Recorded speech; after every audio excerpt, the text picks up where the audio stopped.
नमः। ओम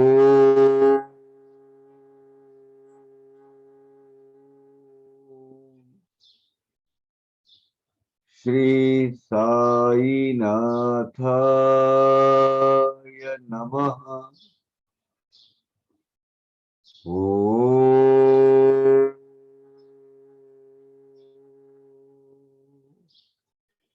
श्री साई नाथाय नमः। ओम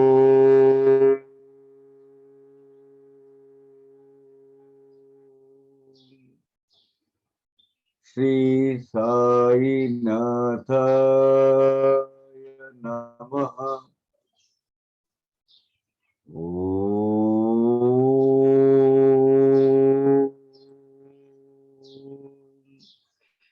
श्री साई नाथाय नमः।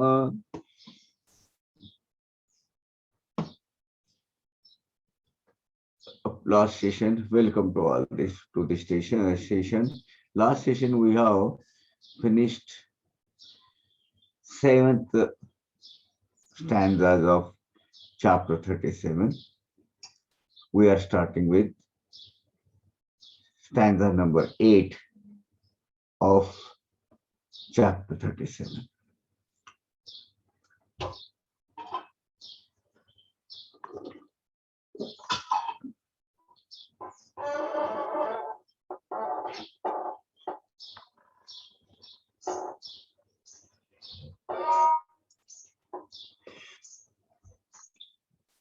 उदंड भावी सेवा वृत्ति चरणी जडावी अनन्य भक्ति भगवत भाव सर्वाभूति अखंड प्रीति तन्मन तन्नामी में उनके नाम में साई सेवा करने की जो वृत्ति है, जो हमेशा जागरूक रहे, साई चरणों में अपना अनन्य भाव हमेशा जुड़ा रहे, सब जगह सर्वाभूति सर्व प्राणी मात्रों में सर्व जड़ जीवों में सब चल चर अचर सभी जगह भगवान समभाव से समरूप से वहां विराजमान है। सबके अंतरंग में वही और वही बसे हुए हैं। ये भाव दृढ़ हो और साई नाम में मेरी अखंड प्रीति प्रेम भाव जुड़ा रहे, यही मेरी सच्चे दिल से लगन से प्रार्थना है। पाहुणी त्याच्या एक एक कृती जे जे कारण शोधू जाती ते ते कुंठित होऊन अंती स्वस्थची बैसती तटस्थ। बाबा की अगाध गहरी लीलाओं का, उनकी कृति का जो ऋणानुबंध या अनुबंध जो खोजते हैं, ढूंढते हैं जिज्ञासावश या किसी और का तर्क कारण या कोई भी कारणवश जो ढूंढते हैं, कार्य कारण भाव बोलते हैं उसको, रिलेटिविटी विथ ईच अदर, वो खोजने जाओ तो अपनी बुद्धि काम करना बंद कर देती है, स्टन हो जाती है कि ये क्या है। क्योंकि बाबा की हर एक लीला का, बाबा की हर एक कृति का, उनका जो वहां डीप गहराई तक जाना अपने बुद्धि से परे है। उनकी वो अगर ऐसा होगा तो बाबा ने इसीलिए ऐसा किया है, इसलिए वैसा किया, ये जो अपनी मनगढ़ंत सब कुछ या उसका बादराय संबंध बोले तो दूर दूर से संबंध मिलाने की जो कोशिश करते हैं वो भी शांत बैठ जाते हैं। आजकल मैं देख रहा हूँ कुछ बहुत यूट्यूब में आ रहे हैं, बाबा ने उंगली ऐसी की, वो उंगली का मतलब ये होता है, वो उंगली का 3 इंच लाभ है ना, तो 3 कटे तो 3 का मतलब ये हुआ, उसका वो हुआ, वो गए, तरह तरह की बातें जो अपन अपने उसको अटैच कर देते मीनिंग उसको, किसके नाम पर? परसेप्शन के नाम पर। जो दूर दूर का ऐसा लगता है कहां तक यहां तक घूम रहे हैं। तो हम अपना इंटेलेक्ट बताने के लिए एक चीज, बाबा का वो जो यहाँ फटा हुआ रहता है ना, वो फटा, वो दाहिने हाथ पे उनका, तो वो जो है ना वो इतना लंबा है, इतना गहरा है, उसकी नाप तो ले लेंगे, फिर उसका संबंध कई अपने टर्मिनोलॉजी जो है आध्यात्मिक में उसमें जमा कर देंगे और फिर बोलते रहेंगे। दुनिया जो सीधा सरल बाबा का तत्व ज्ञान है उसको बड़े डिफिकल्ट वे से पेश करेंगे। हाँ, बाबा बहुत वो लगता है कि प्रवचनकार बहुत ज्ञानी है, पहुंचा हुआ है। सीधी सरल भाषा। बाबा पैराबोलिक बोलते थे, नहीं ऐसा नहीं, लेकिन उसका संबंध वो आदमी को इमीडिएटली पता चल जाता था कि बाबा क्या कह रहे हैं, क्या बोल रहे हैं। किती एक स्वर्ग सौख्या झगडती, वाणीती अत्यंत स्वर्गाची महती, ते भूलोका तुच्छ मानिती, मरणाची म्हणती, भीती म्हणती थे। इसमें से बहुत सारे लोग ऐसे हैं जो स्वर्ग का सुख प्राप्त करने के लिए हमेशा प्रयत्नशील रहते हैं, प्रयत्न करते थे, भरकस प्रयास करते रहते हैं। स्वर्ग की महती वर्णन करने में उनकी मतलब इन्हें थकते नहीं है वो, उनको उसमें अपने आप को धन्यता मानते हैं, प्रसन्न रहते हुए अपने ख्यालों में। ऐसी जो मंडली है वो यहाँ का जो जीना है भूलोकी का, वो तुच्छ मानते हैं, हल्के दर्जा का मानते हैं, हीन दर्जा का मानते हैं कि, और उनको लगता है कि यहां तो मरण की मिट्टी है भाई, यहां मरना है। पृथ्वी तल पर प्राणी जात को मरण भय दिया है, यह उनको भाता नहीं है। परी अव्यक्ता तुनी आकारा येती, तीयेसीच म्हणत व्यक्त स्थिती, पुढे तीच प्रवेशता अव्यक्ति मृत्यु म्हणती तीये सब।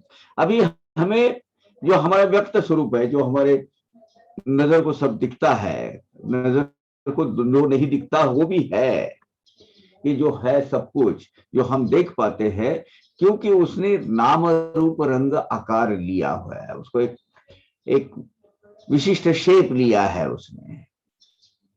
इसलिए हमें अव्यक्त में जो है, अदृश्य जो हमारे नॉर्मल आंख से नहीं दिखता है, वो आकार जब धारण करता है उसी को व्यक्त स्वरूप कहते हैं।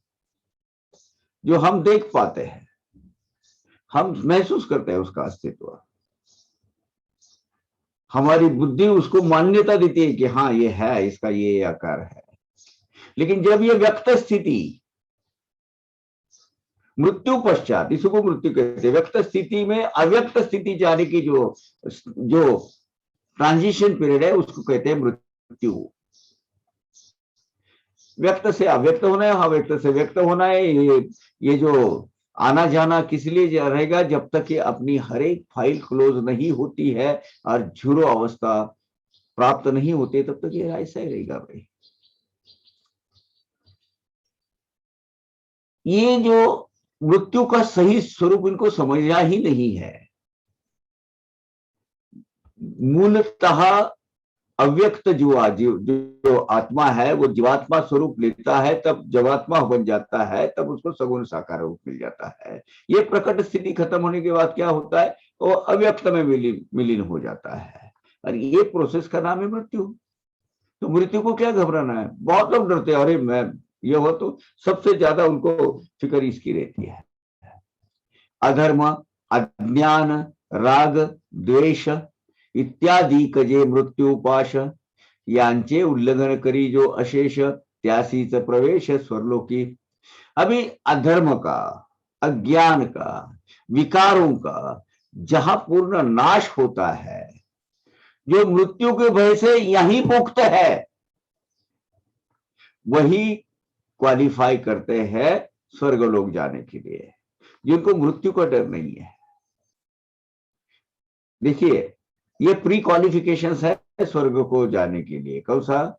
अधर्म उसके जीवन में होता ही नहीं कभी, अज्ञान उसके जीवन में होता नहीं है, विरक्ति, पूर्ण विरक्त अवस्था होती है, उसका अविकारों का पूरा नाश जिसके जीवन में होता है, और जिसको मरने का डर नहीं लगता, क्योंकि मृत्यु का सही स्वरूप उसको समझ में आया है, सही मानव में वो मृत्यु समझ पाए हैं। ऐसे ही लोग स्वर्ग के हकदार होते हैं।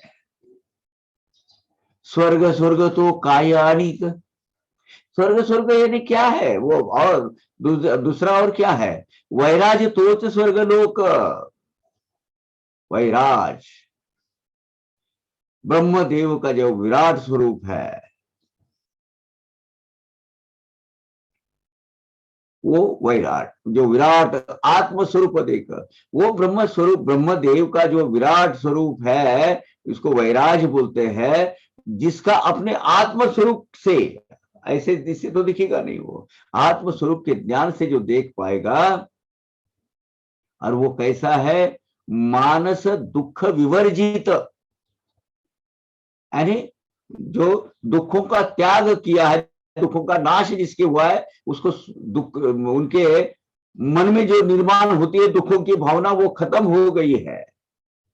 स्वर्ग स्वर्ग और क्या होता है, ये सृष्टि के हरेक स्वरूप में ब्रह्म का विराट स्वरूप दिखने की जो स्थिति है, वही स्वर्ग है।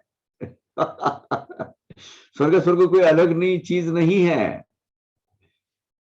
भगवान की बनाए हुए सृष्टि में भगवान का अस्तित्व देखना, यही स्वर्ग, यही स्वर्ग है। ये सकल जो दृश्य जात है, ये परमेश्वर का ये जो विराट स्वरूप है, उसका यथार्थ सही समुचित ज्ञान होना, यानी आत्म स्वरूप की पहचानत होना, यही तो स्वर्ग है। भैया मुझे अगर पता चला कि मैं कौन हूं और मेरा जीवन का उद्देश्य क्या है, और अल्टीमेटली मुझे क्या पाना है, क्या पुरुषार्थ हासिल करना है, ये एक बार समझने के बाद वो अवस्था क्या होगी, उन्मनी अवस्था। और उन्मनी अवस्था तो आप फिजिकल बॉडी में रहो, न बॉडी में रहो या न रहो, व्यक्त रहो अव्यक्त रहो, वही तो स्वर्ग अवस्था है। आत्म स्वरूप की पहचान होना, उसका यथार्थ उचित ज्ञान होना, आत्मबोध का ज्ञान होना, ये जो अवस्था है, मन में खलबली तैयार करने वाले, सुख दुख की भावना तैयार करने वाली जितनी कारण है, उसके जो कारण है वो मुक्त करवा देने वाली अवस्था है, और इसी को तो स्वर्ग कहते हैं। स्वर्ग स्वर्ग कोई अलग चीज नहीं है भैया, स्वर्ग यही है, परमेश्वर का सब विराट स्वरूप देखने की दृष्टि प्राप्त करना, यानी हाँ, स्वर्ग प्राप्त करना। जेथे नाही रोगादि निमित्त,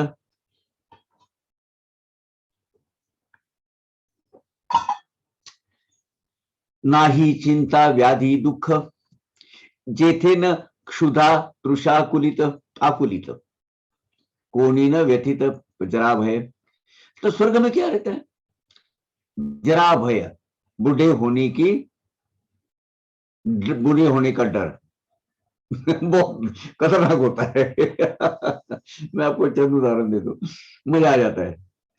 आपको अगर वो आदत नहीं है, अब कोई आपको आंटी बोले, आंटी मत कहो ना प्लीज, कोई अगर बोले अंकल, अरे मैं बूढ़ा हो गया हूं, इतना बड़ा हो गया कि लोग अंकल कहने लगे, और बाद में ग्रैंड पा बोलो तो फिर तो खत्म ही। क्यों डरना है भाई, मृत्यु के ऊपर से इतने लोग है कि अपने जो सर के बाल है ना, अरे हम बूढ़े दिखने लगे इसीलिए काला चालू कर देते, बहुत बड़ी इंडस्ट्री चलती है उसके ऊपर, वो गोदरेज या क्या बोलते हैं वो गार्नियर वगैरह, काला करो। क्यों, आपको अच्छा दिखना है, जवान दिखना है, अरे वो कलर काला करने से जवानी जाती है क्या, आती है, उससे उसका कोई रिलेवेंस है। मन की जो अवस्था है वही है, यहां ऐसा होता है, जरा भय लगता है।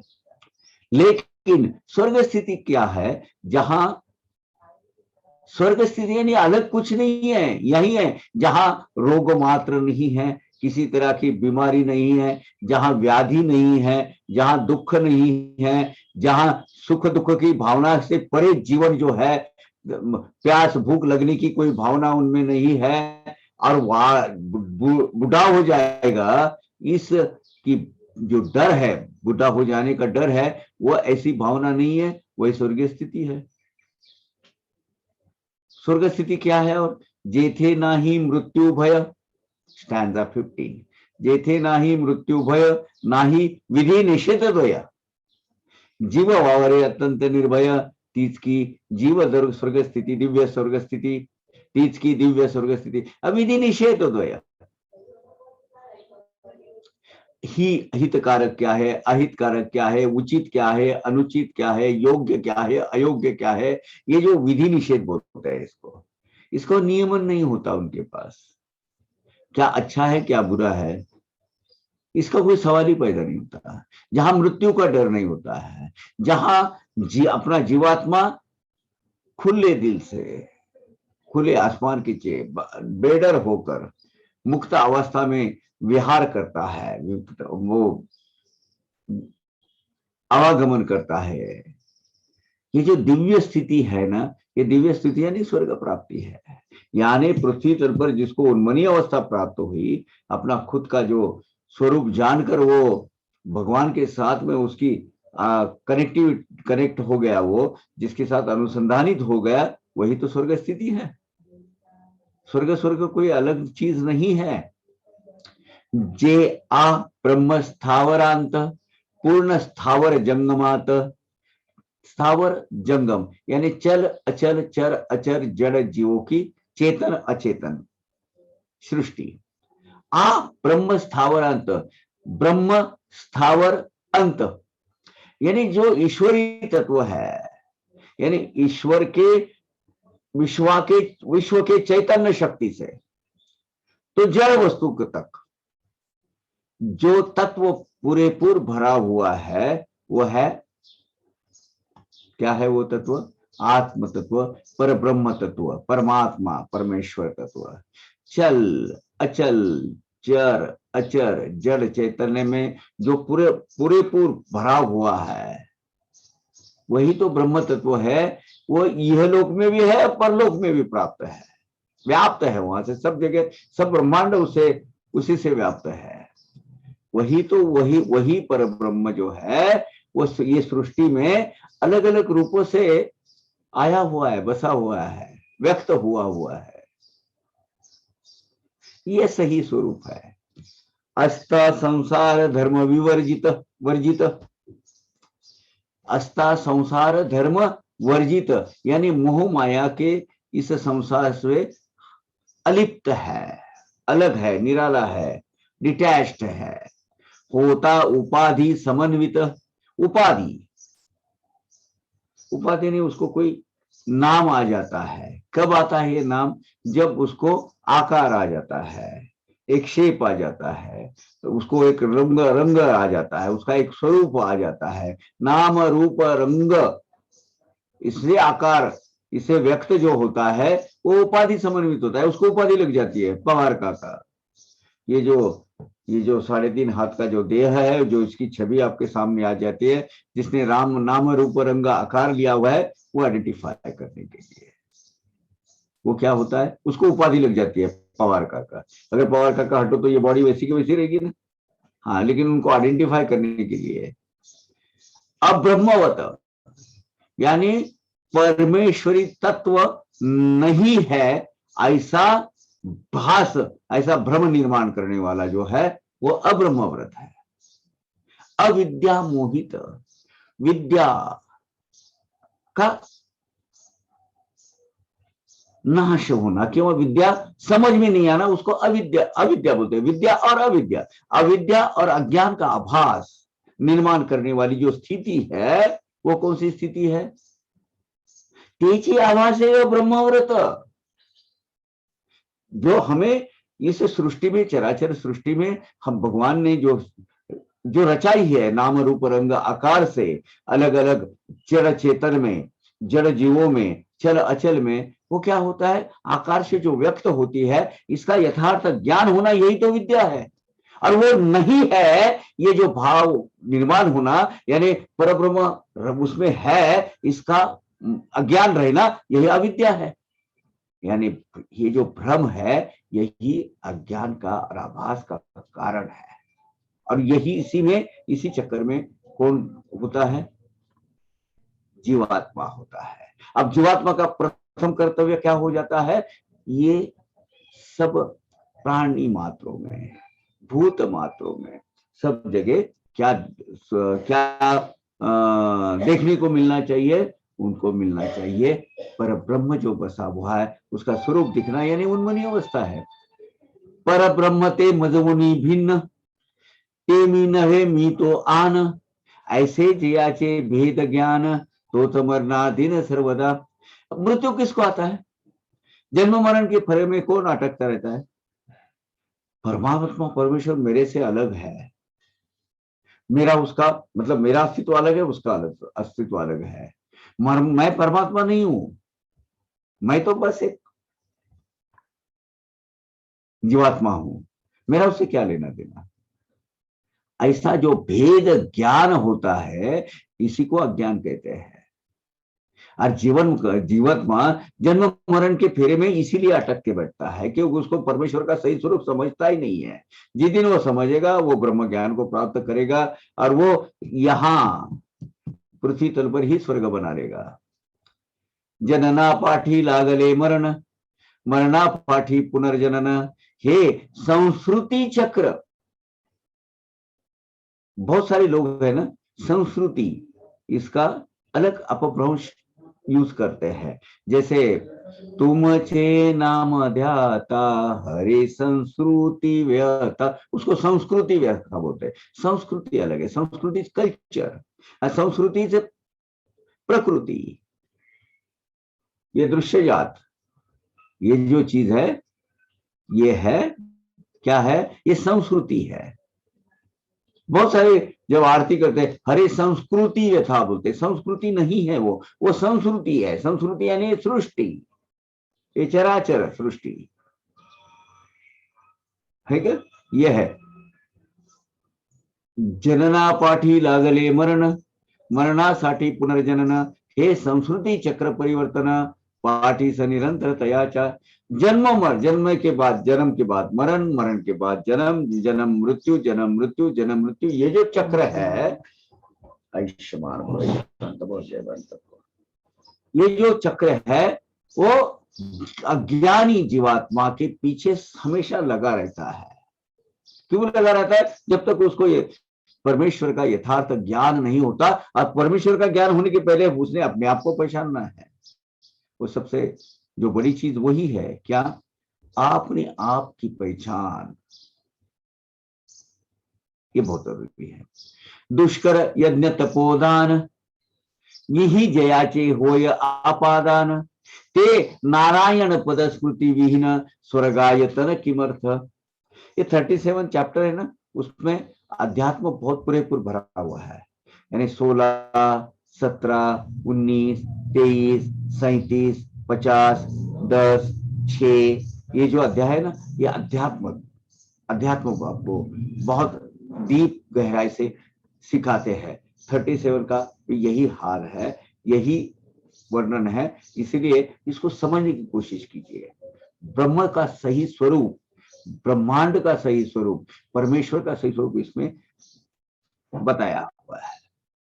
दुष्कर यज्ञ तपोदान, यही जयाचे होय आपादान, ते नारायण स्मृति विहीन, स्वर्गायतन किमर्थ।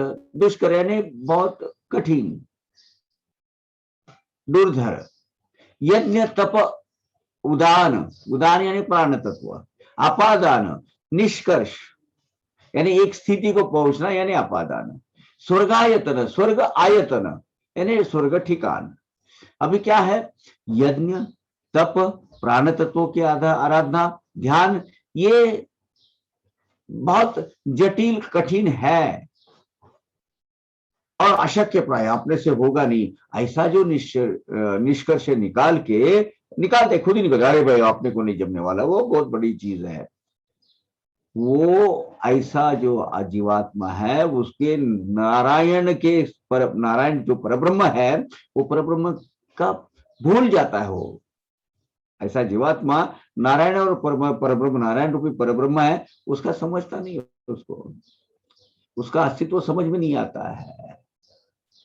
परमात्मा के अस्तित्व को गंध जिसको होता नहीं है, उसको स्वर्ग प्राप्ति कैसी होगी भाई? स्वर्ग प्राप्ति को तो पहले आत्मस्वरूप का ज्ञान होना जरूरी है। स्वस्वरूप को, अपने आप को पहचानना है, स्वस्वरूप का ज्ञान होना है, ब्रह्म का स्वरूप समझना है, उसके साथ अनुसंधानित होना है, उसके बाद ही आगे परलोक मिलेगा ना। केवल विषय भोगाचे स्थान,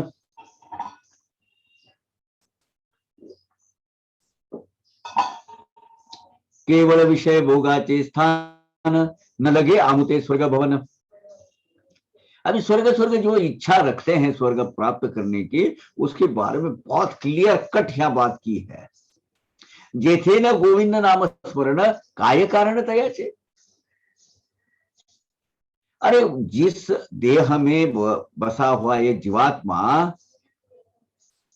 यानी केवल विषय सुख भोगने वाला, विषय भोग का स्थान हो, हमको क्यों स्वर्ग की जरूरत है? हमें क्या चाहिए? यहाँ बहुत अच्छा है स्वर्ग से, यहाँ और क्या कम है? सब विषय भोगने को मिलते हैं, सब वासना की तृप्ति हो जाती है। ऐसी जिसकी धारणा है ना, ऐसे जीव का मानव देह में आना ही नहीं चाहिए उसमें, क्योंकि मानव देह में उसको प्रगति के लिए, उन्नति के लिए, आत्मोन्नति के लिए ये जन्म दिया हुआ है। मुझे तो बस विषय सुख लेना है। विषय सुख तो ये सब प्राणी भी लेते हैं, खाना, eat shit sleep and have sex, इसके सिवा ये तो सब जगह करते हैं। लेकिन हमें क्यों स्वर्ग चाहिए भाई? ऐसी जिसकी मानसिकता बनी है, उसको परमेश्वर ने मानव स्वरूप में आना, उसको कोई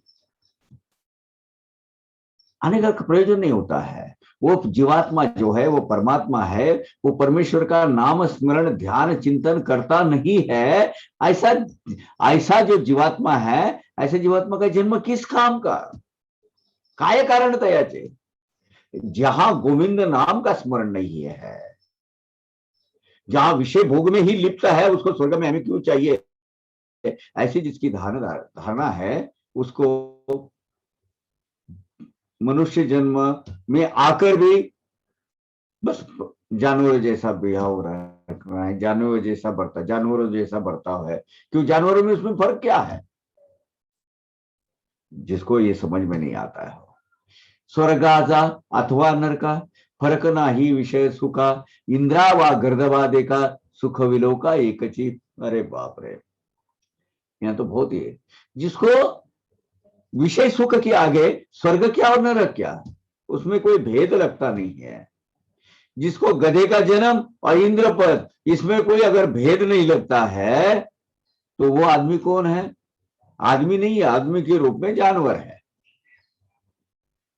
और कभी कभी वो विषय सुख के बारे में भेड़िया भी बन जाता है। इंद्र नंदन वनी घोड़े, तोच रासब कीर्णा लोळे, सुख पाहता एकची तुळे, नाही ते वेगळे लो मात्र। अभी सुखों की अपनी अपनी कल्पना होती है। रासब यानी गधा। अब ये जो इंद्र का सुख कहाँ होता है? वो तो नंदनवन में सुख से विहार करता होता है, वहां तो वो जन्नत का नजारा बोलते हैं ना, वो उसको हासिल हुआ होता है। लेकिन गधे का सुख किसमें है? कूड़े कचरे पे वांच वांच वांच करके उल्टी पलटी हो जाना, मजा करना, मजे लेना, उसमें आनंद लेना, उसको लथपथ होके उसमें उसको आनंद लगता है भाई। जो सुकर है उसको तो वो जो जो डर्ट होता है, डर्ट लेने में उसको आनंद लगता है। तो उसमें क्या है? उसको स्वर्ग का क्या, नरक का क्या, और इसका कोई फर्क नहीं पड़ता है। स्वर्ग में क्या है? स्वर्ग में पुण्य का पतन होता है, पुण्य पुण्य, क्योंकि अपने वहां जाने के बाद वहां की जो कंफर्टेबिलिटी सुविधा है, उसको हर एक जगह टोल टैक्स है, हर एक जगह एंट्री टैक्स है, हर एक जगह लिविंग टैक्स है, because you have come here for excursion, pleaser trip के लिए आए हो। जेतुनि पुण्य क्षय पतन किनिमित्त तदर्थ यज्ञ यावने बर्वे येथिल जनन महत्वे गहन भूलोक। जिनको स्वर्ग प्राप्त करने की इच्छा होती है, वह स्वर्ग भी क्या काम का, जीवात्मा का पुण्य का संचय खत्म हो गया कि उसको फिर से भूलोक में आना पड़ता है। स्वर्ग में जो अस्तित्व है वो अस्थिर है, अशाश्वत है, कुछ दिनों का पिकनिक पॉइंट है। जब आपकी पूंजी खत्म हो जाती है, आपको घर में आना ही पड़ता है। यानी स्वर्ग का अस्तित्व अस्थिर है, अशाश्वत है, और उसमें ऐसा जो अशाश्वत है, जो परमानेंट नहीं है, ऐसा स्थान प्राप्त करने के पीछे चक्कर में मुझे स्वर्ग प्राप्त करने के लिए जो भी कुछ है मैं करते रहूंगा। करो भाई, अच्छे कर्म करते रहो, अच्छा फल आपको मिलते रहेगा, उसका संचय हो जाएगा। वो संचय के बल पर यार थोड़ा पैसा आ गया, चलो अभी स्वर्ग में होकर आते हैं, मिल जाएगा। आपकी इच्छा है स्वर्ग की, भगवान वो भी देते हैं आपको एक टेम्पररी बोनस। इससे अच्छा है भूलोक में लिया हुआ जन्म कई कई गुणों से अच्छा है, महान है, कई गुणों के महान है, महत्वपूर्ण है। त्याहुनी बरवे इथिले चेतन महत्वे गहन भूलोक। स्वर्ग से भूलोक को महत्व है, महत्व है, मतलब महत्व उसका महती ज्यादा है, महत्व है उसका। क्यों है? यहां से मुक्ति मिलती है, स्वर्ग से मुक्ति नहीं है। स्वर्ग से मुक्ति आने के बाद स्वर्ग नीचे ही आना है, वहां कोई ध्यान धारणा बैठने करने के लिए है नहीं, वहां तो सिर्फ हल्ला गुल्ला करना है, खाना पीना, मजा करना, ऐश करना, अपना जो सब पैसा खत्म हो जाएगी, रिटर्न टिकट लेके पृथ्वी तल पर आना। वहां से मुक्ति नहीं है, स्वर्ग से मुक्ति यहाँ से, भूलोक से। तो इसीलिए हमें किसकी क्या मांगना चाहिए? स्वर्ग नहीं चाहिए। जे थे आयुष्य कल्पवरी कायत्या ब्रह्म लोकाची थोरी अल्पायुष्य का हो का भूवरी भूलोक पर यानी कब। अभी यहाँ चलो ठीक है, स्वर्ग की बात छोड़ दो, ब्रह्मलोक की बात करते हैं। ब्रह्मलोक के आदमी लोगों का जो जीवन है वो बहुत लंबा चौड़ा दीर्घ है। क्यों? क्योंकि ब्रह्म का एक दिन यानी 432 कोटि 20 लक्ष मानवीय वर्ष है ना। किस लिए भाई चाहिए? नहीं चाहिए। इतना दीर्घ आयुष्य का मतलब वहां रहने का और मुक्ति की इंतजार करते बैठने का। ब्रह्मलोक के लिए मुक्ति होने का इसकी उसकी भी लाइन ताती लगी रहती है। उनका जो स्थान होता है वो वैकुंठ लोक होता है, ब्रह्म लोक होता है, वहां से उनको एग्जिट वीजा मिल जाता है। तब तक वहां बैठे रहो और वैसे से बैठे नहीं रहो। ब्रह्म का एक दिन यानी अपने कितने हो गए? अपने 100 साल, अपने 100 साल की गिनती करो पूरा, ऐसे इतने साल बहुत है। वो कैलकुलेशन हमने देखा है 6वें या 4वें अध्याय, 6वें अध्याय में देखा है शायद। यहाँ क्या होता है? यहाँ क्षण भोग है, या इतना जीने की जरूरत नहीं। 70-80, अभी तो 70-80 के ऊपर ना ज्यादातर लोग चले जाते हैं। आयुष्य बहुत कम है, लेकिन यहाँ का किया हुआ, हर क्षण में किया हुआ जो कर्म है, वो कर्म जो ईश्वर को अर्पण करते हैं, वो अभय स्थान प्राप्त करते हैं। यदि स्वर्ग की प्राप्ति होनी चाहिए क्या? नहीं। लास्ट टाइम आपने बहुत सारे क्वेश्चन पूछे थे कि क्या करना चाहिए, ये कर्म जो हमारे पास पुण्य कर्म है वो पुण्य, उसका जवाब इस स्टैंजा में मिलता है। क्षण भंगुर आयुष्यपण केले कर्म एक क्षण करी जो सर्व ईश्वरार्पण अभय स्थान पावे तो वाह, बहुत बढ़िया। ये अल्टरनेट है, ये स्वर्ग को बाईपास करके मुक्ति पाने का अल्टरनेट रास्ता है। कौन सा? भूलोक में आयुष्मान कम है, क्षण भंगुर है, लेकिन ये कुछ क्षण जो हमें मिले हैं वो बहुत अच्छा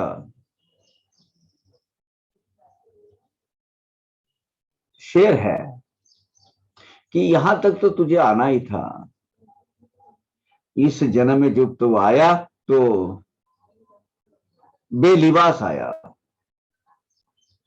कोई वस्त्रहीन आया, लेकिन जब साथ में लेके चले गया, क्या लेके गया? 5.5 मीटर का कफन। तो ये एक कफन के लिए कितना लंबा सफर तय करना पड़ा? इतना लंबा एक जिंदगी जीनी पड़ी। लेकिन वो नहीं है, उसके अंदर जो आपने जो किए हुए अलग अलग अलग जो अकाउंट है वो क्लोज करने जरूरी होते हैं। भूलोक में जीवनमान छोटा है, अल्पायुषी है, कबूल। लेकिन कुछ ही वो जो अल्पायुष में कुछ क्षणों में आपने जो सत्कर्म किए हैं,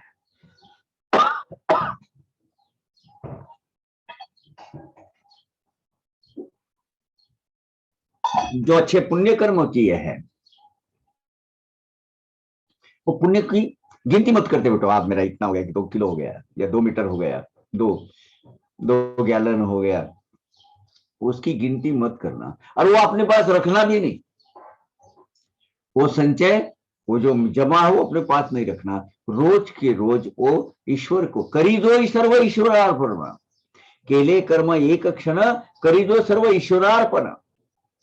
ईश्वर को रोज की रोज अपना अकाउंट जो नील करता है, भगवान जो मेरे हाथ से आज जो भी जाने अनजाने में अच्छी चीज हो गई हो और जिसका अगर मुझे कोई पुण्य फल का मैं हकदार हूं, तो आइए आपके पास रख लीजिएगा प्रभु, मुझे नहीं चाहिए, मेरे पास पुण्य का साठा नहीं चाहिए। ये पुण्य संचय अपने पास में रखकर अगर भगवान को आप हमेशा रोज का रोज उसका चढ़ावा देते हो, उसको अर्पण करते हैं, तो भूलोकी का जीवात्मा डायरेक्ट मोक्ष प्राप्ति करने का हकदार बन जाता है। पुण्य संचय अपने पास रखने से स्वर्ग का जो अस्थाई स्वरूप का जो थोड़ा सा शॉर्ट टर्म जर्नी मिल जाता है, प्लीजेंट जर्नी, वो प्लीजेंट जर्नी का वो जो कोशिश है, बरकत कोई बिना वजह की हुई कोशिश, वो करने की जरूरत ही नहीं पड़ेगी। पहले तो ये काम करना है, जो अपने पास रखता है ना, जाहिर है पुण्य का फल मिलना है, पूर्व संचित अच्छे कर्म का फल मिलना है, वो अपने पास रखा है, जमा करके रखा है, तो भगवान क्या करते हैं? चल भाई जा घूम के आ जा, कहा स्वर्ग में हो गया तेरा पुण्य संचय, तो आ जा वापस। लेकिन यही चीज हमारे पास नहीं रखना है। बुरा कर्म जो माइनस है, जो पाप कर्म है, वो हमें भुगतना है, वो भुगतने के लिए तो जन्म लिया है। लेकिन अच्छा कर्म जो करते हैं, रोज के रोज अकाउंट नील करो भाई, बाबा ये आपका है, आपने मेरे से करवाया है, इसका श्रेय मैं नहीं लेना चाहता, मैं नहीं रखना चाहता, क्योंकि उसका हकदार मैं है ही नहीं, ये आपके पास रखिए। भगवान वो संचय करते हैं, आपकी एक पिग्मी बैंक तैयार करते हैं, एक एक छोटा छोटा जो भी सत्कर्म आप डालते हैं, उसका एक दिन बहुत बड़ा खजाना हो जाता है। भगवान वो खजाना फोड़ते हैं और बोलते हैं, हाँ बेटा चल जा, मुक्ति। और यही आप अपने पास रखते, क्या है तेरे पास?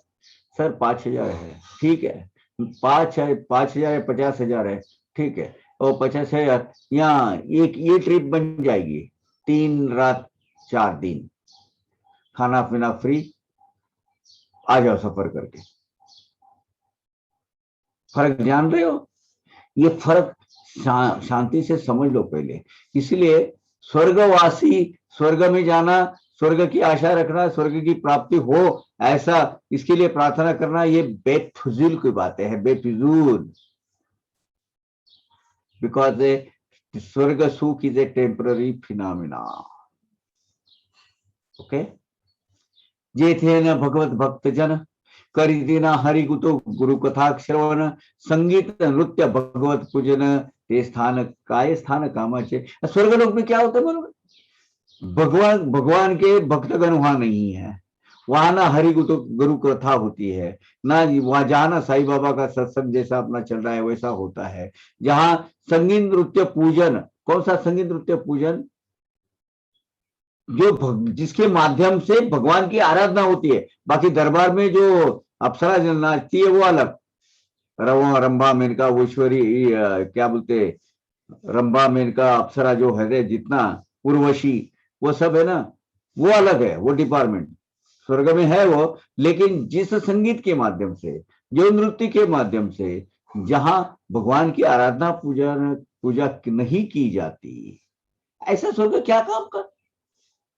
तुलसीला लिखा है ते काय स्थान कामाचे, ऐसे स्थान को क्या फायदा? ब्रह्म आत्मिकत्व विद्या विज्ञान, ब्रह्म आत्म एकत्व विज्ञान, यानी ब्रह्म से एकात्मता प्राप्त कर देने वाला ब्रह्म ज्ञान, आत्यंतिक निश्रेयस साधन, निश्रेयस यानी मोक्ष, सर्वश्रेष्ठ कल्याण, हे तो या स्वर्गाहुनी गहन, भूलोक हे स्थान तयाचे। परमात्मा से एक रूप होकर मोक्ष प्राप्त करके देने वाला सक्षम माध्यम क्या है? ब्रह्म ज्ञान प्राप्त करने का सक्षम साधन क्या है? वो है नाम। नाम, लेकिन वो नाम कहां होता है? वो भूलोक पर भी होता है। इसीलिए सर्वश्रेष्ठ ऐसा भूलोक के ऊपर का मनुष्य जन्म हमें जो प्राप्त हुआ है, उसका स्वार्थ सार्थ करवा लो, अपना निज हित साध लो। ये 1,84,000 में भटकर ये जो मनुष्य जन्म हमें आया है, उसका बहुत बहुत लंबा चौड़ा प्रयास और कठिन प्रयास करके हम मनुष्य जन्म में आए हैं। तो ये स्वर्ग से भी बहुत बड़ा क्या है, भूलोक के ऊपर का ये जो जन्म मनुष्य जन्म मिला है, उससे बड़ा है। क्यों? क्योंकि यहां से हमें मुक्ति मिलने का रास्ता यहां से खुलता है। तो इसलिए क्या करना चाहिए? काया वाचा मने करुण, करा पंच ही प्राण समर्पण, निश्चयात्मक बुद्धि ही लीन, वो गुरुअधीन सर्वस्वी। इसीलिए गुरु के अधीन हमारे सब जीवन के सूत्र उनके हाथ में सौंप कर, काया वाचा मन एक लक्ष्य कर, केंद्रित कर, भगवान को अपने पंच प्राण, कौन से पंच प्राण? पान अपान उदान समान, है ना? प्राण अपान उदान, ओम प्राणाय स्वाहा उदान, उदान, हाँ उदान और समान, ये जो है ये पंच प्राण उसको अर्पण कर लो। विवेक बुद्धि अपनी भगवान के चरणों में निछावर कर दो। तब सदगुरु के अधीन हमारा जीवन आप अर्पण करेंगे। तो फिर सदगुरु क्या करते हैं? एवं सदगुरु श्री शरण जाता, भव भयाशी कायशी वार्ता, प्रपंचाची कमर्थ चिंता, अस्था निवारिता सर्वस्वी। सदगुरु सरिका ऐसा पाठी रखा, इतरांचा लेखा कोण करी, यहाँ लिखा हुआ है ज्ञानेश्वर माऊली का। सदगुरु जी के जैसा एक बार अपने जीवन की भागदौड़ संभालने वाला, हमारा जीवन नैया का मेन सुकानू का पिलर जो मेन होता है वो मिलेगा, तो और क्या चाहिए? एक बार हमारा पूरा जीवन और जीवन के हमारे जो सूत्र है वो भगवान के हवाले कर दो, उसको अर्पण करो। फिर उसको संसार भई की चिंता रहती नहीं है, प्रपंच के ताप की चिंता रहती नहीं है, कुछ भी संसार के ताप में उसको वो वक्त जाया करता ही नहीं है। वो एक सर्वश्रेष्ठ भगवंत है, वो जो सदगुरु है वो साई देव करते हैं। कब? आपको अपने संसार तापों से मुक्त करा देते हैं। वो किसी तरह से वो आपको इस झमेले में जकड़ने नहीं देते। एक बार आप भगवान के बनकर हो जाओ, भगवान की, हमारा जीवन सब उन्हीं के हवाले कर दो, तो आपको क्या करना है? आपको क्या प्राप्ति होनी है? मोक्ष प्राप्ति है। अरे भय मुक्त जीवन, चिंता मुक्त जीवन, संसार तापों से मुक्त जीवन, यानी स्वर्ग नहीं तो और क्या है? और ये सब करने के लिए क्या करना है? भगवान का रोबोट बन के रहना है, अपनी बुद्धि काम ही नहीं कर, इस्तेमाल ही नहीं करना है। भगवान आप मुझे करो, अपना जीवन का हर एक आचार, हर एक विचार, हर एक कृति करते वक्त भगवान को साक्षी मानकर उनसे फिल्टर करवा लो, उनसे अप्रूव करवा लो, बाद में वो करो। मजाल है आपसे कुछ उल्टा सीधा होने का, कुछ और नए फाइलें ओपन होने का, नहीं होगी। अविद्येचा जेथे वास तेथे पुत्र पशवादी पाश, संसार संसार चिंता अहर्निश, नाही लवलेश सुविचार, पुत्र पशु आदि पाश, धन धारा पुत्र संतति संपत्ति आदि के जो पाश, आदि के जो मर्यादा है, बंधन है, जहां अज्ञान का, अविद्या का वास रहता है, जहां वो मौजूद है, वहीं पुत्र धन धारा संपत्ति आदि मोह माये के पाश होते हैं। ऐसा जीवात्मा संसार तापों से हमेशा चिंतित रहता है, घिरा हुआ रहता है। उसके लिए भगवंत को, भगवंत के बारे में, भगवंत के स्वरूप के बारे में, अपने बारे में जानकर लेने की इच्छा ही तो होती नहीं, क्योंकि वो संसार तापों में घिरा, तापों से ही वो अपना उलझन में फंसा हुआ रहता है। अविद्या सर्वा मूल कारण, ये सब, ये जो संसार ताप क्यों आते हैं? अविद्या की वजह से आते हैं। उपस्थापी नानात्व विंदान, आचार्य गम संस्कृत ज्ञान तदर्थ संपादन करावे।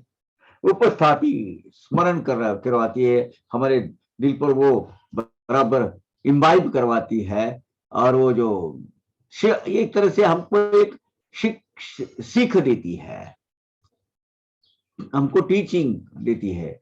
नानात्व विंदान, विंदान यानी चातुर्य, कौशल्य, अलग अलग तरीके के चातुर्य और कौशलता, अपनी कुशलता है उसका इस्तेमाल कर। आचार्य गम यानी सदगुरु प्रणीत, सदगुरु से निर्माण हुए, सदगुरु खुद नहीं, सदगुरु से निर्माण हुए ऐसे जो आचार्य गम संस्कृत ज्ञान सुसंस्कारित, संस्कृत ज्ञान, संस्कृत यानी सुसंस्कारित्वता, परिपक्वता, संस्कृत यानी लैंग्वेज नहीं। इस सब संसार भय के अविद्या अज्ञान, संसार भय का कारण अविद्या और अज्ञान है। यह अज्ञान जीवात्मा को भेद ज्ञान प्रस्थापित करता है। अविद्या यही द्वैत भाव की जननी है, अविद्या यही कौशल्य है। आचार्य सदगुरु से निर्माण हुए, वहां से उगम, जो जहां से ऊर्जा का स्रोत निर्माण होता है, ज्ञान का स्रोत होता है, वो संस्कारित परिपक्वता, शाश्वत ज्ञान जो प्राप्त करने के बाद ही अविद्या का आवरण निकल जाता है। यानी सदगुरु, यानी गनु, दासगनु महाराज सही कहते हैं, सदगुरु मने गनु मने सदगुरु विना नर, जाना तो खर दो पाया। वो दो पैरों का गधा है। होता अविद्या निवर्तन, उरेन अनुमात्र नानात्व ज्ञान, सुखे दयाचे जन्म मरण, एकत्व विज्ञान या मूल। एक बार ये अविद्या निकल गई, उसका निवारण हो गया, तो उससे क्या होता है? भेदभाव, अविद्या से निर्माण हुए मैं तूपन, मेरा तेरा, ये जो अलग, ये अलगाव है, ये अलगाव ये ठहरता नहीं है, हाँ, रुकता नहीं है, नाश हो जाता है उसका। ऐसे जीवात्मा को ब्रह्मा के साथ एक रूप होने के लिए आत्मज्ञान की प्राप्ति होती है।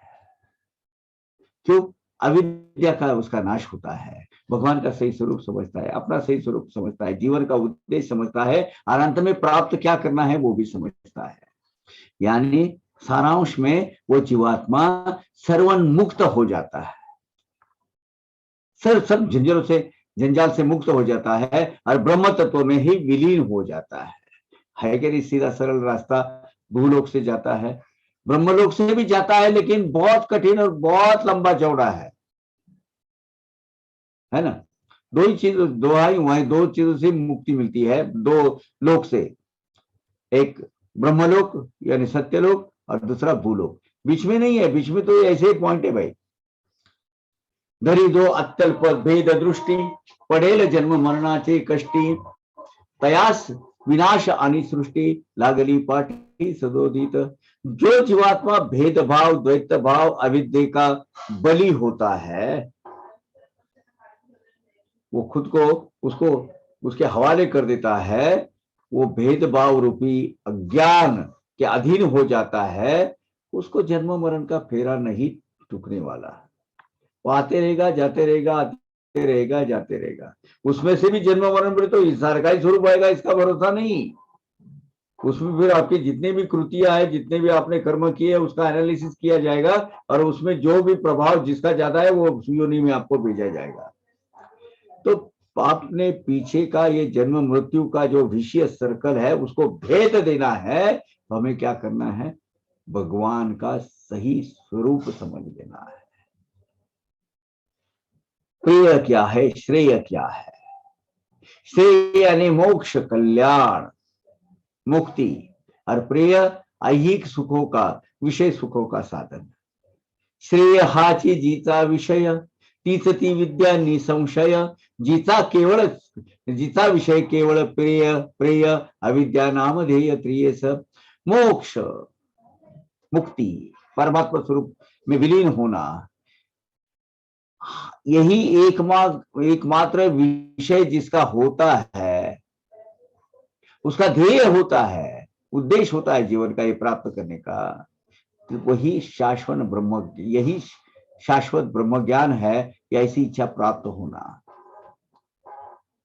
और जो अज्ञान का विषय है वो ऐहिक और विषय, क्या बोलते हैं, विषय सुख में से भरा हुआ, वो उपभोग लेने के लिए, वो निश्चित में विद्या है। तो श्रेय क्या है, सर्वश्रेष्ठ सुख, प्रिय क्या है, ऐहिक उपभोग। मृत्यू हेच मोठे भव भय, तयापासून व्हावया निर्भय, घट्ट धरा सद्गुरु चरण द्वय, देतील अद्वय बुद्धि ते। अभी हमें सबसे बड़ा दुख कौन सा है, सबसे बड़ा डर कौन सा है, भव सागर में सबसे बड़ा डर मृत्यु का है। अब वहां से अगर मुक्ति पाना है, संसार में भू जगत में मृत्यु होता है, सबसे बड़ी समस्या जिसको लगती है, और जिनको संसार के तापों से, मृत्यु भय से मुक्ति मगर चाहिए, तो उन्होंने क्या करना चाहिए, सदगुरु के चरणों में शरण जाना चाहिए, सदगुरु के चरणों में अपनी निष्ठा अर्पण करनी चाहिए, और उसके बाद ही उन्होंने आपका स्वीकार कर लिया शिष्य करके, तब सदगुरु ही आपको मोक्ष प्राप्ति का अभेद ज्ञान प्रदान करते हैं। सदगुरु इसीलिए तो है, सदगुरु तत्व इस जगत में आया, वो इसीलिए आया है। जेथे द्वितीय अभिनिवेश, तेथेच किया बयासी प्रवेश, म्हणून जेथे न भय लवलेश, ते निर्विशेष पद सेवा। जहां अनेकता, विविधता है, और जहां भेदभाव का अस्तित्व है, वहां वही भव सागर की, मतलब संसार की भय और भीति को प्रवेश मिल जाता है। ले इसीलिए जहां एक अंश मात्र भी भव भय नहीं है, डर नहीं है, वो मुक्तावस्था, नाम रूप रंग आकार ऐसी कोई भी विशेषण, जो भी कई क्वालिटीज न ली हुई अव्यक्त ऐसी मुक्तावस्था है। मोक्ष प्राप्त करने के लिए अभेद ज्ञान होना ये बहुत जरूरी है, ये आवश्यक है। शाश्वत ज्ञान सदगुरु के सिवाय प्राप्त नहीं हो सकता, ये इसमें लिखा है।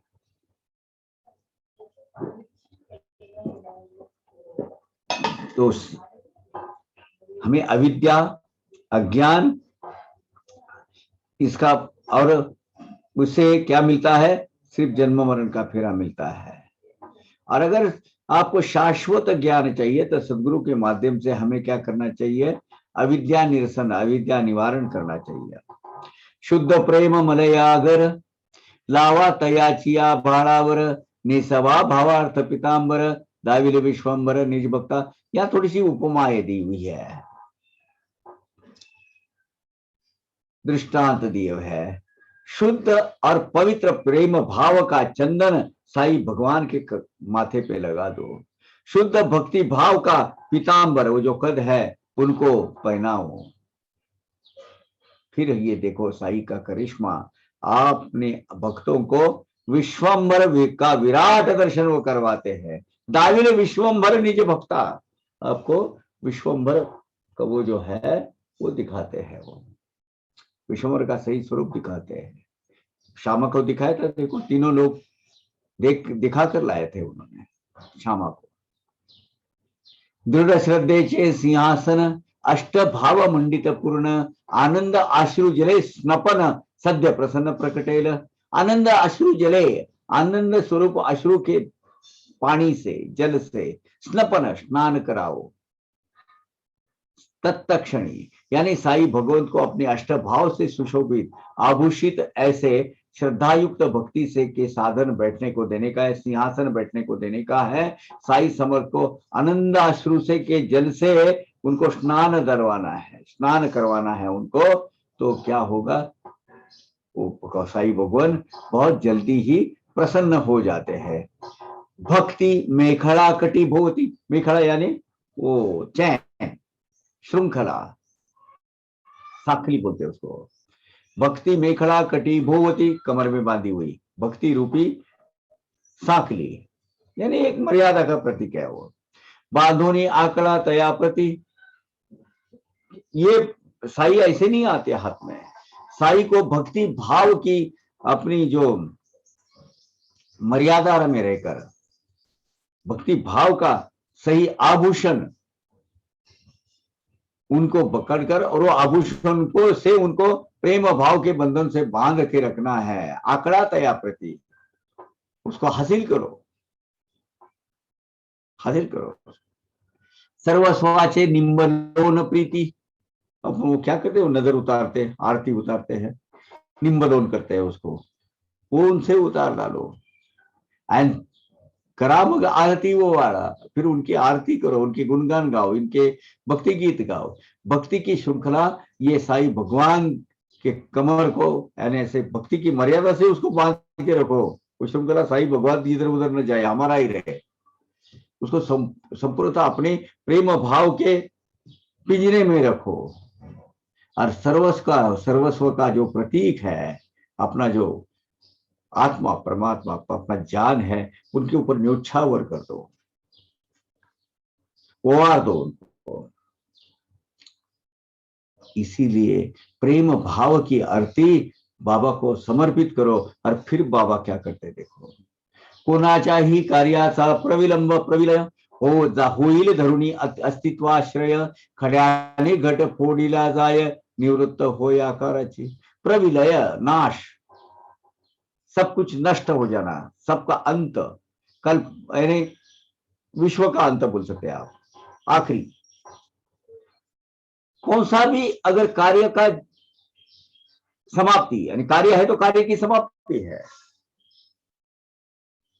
किसी भी कार्य का जो अंत होता है, उसमें नए कार्य का निर्माण होता है।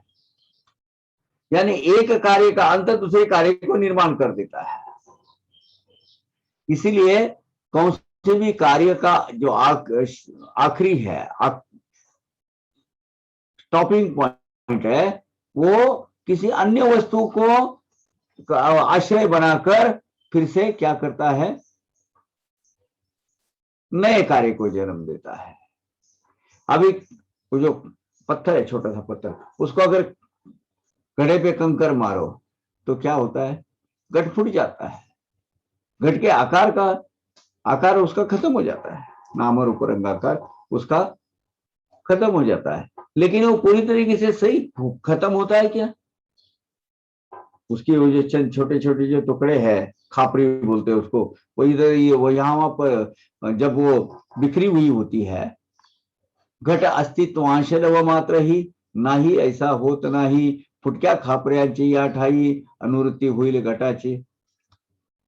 अभी होता क्या है, मटका है, मटकों को पत्थर से फोड़ा, उसके जल टुकड़े हुए, छोटा छोटा सब चीजें तैयार हो गए उसके। अब वो घट का जो आकार था वो नष्ट हो गया, घट का आकार वो नष्ट हो गया।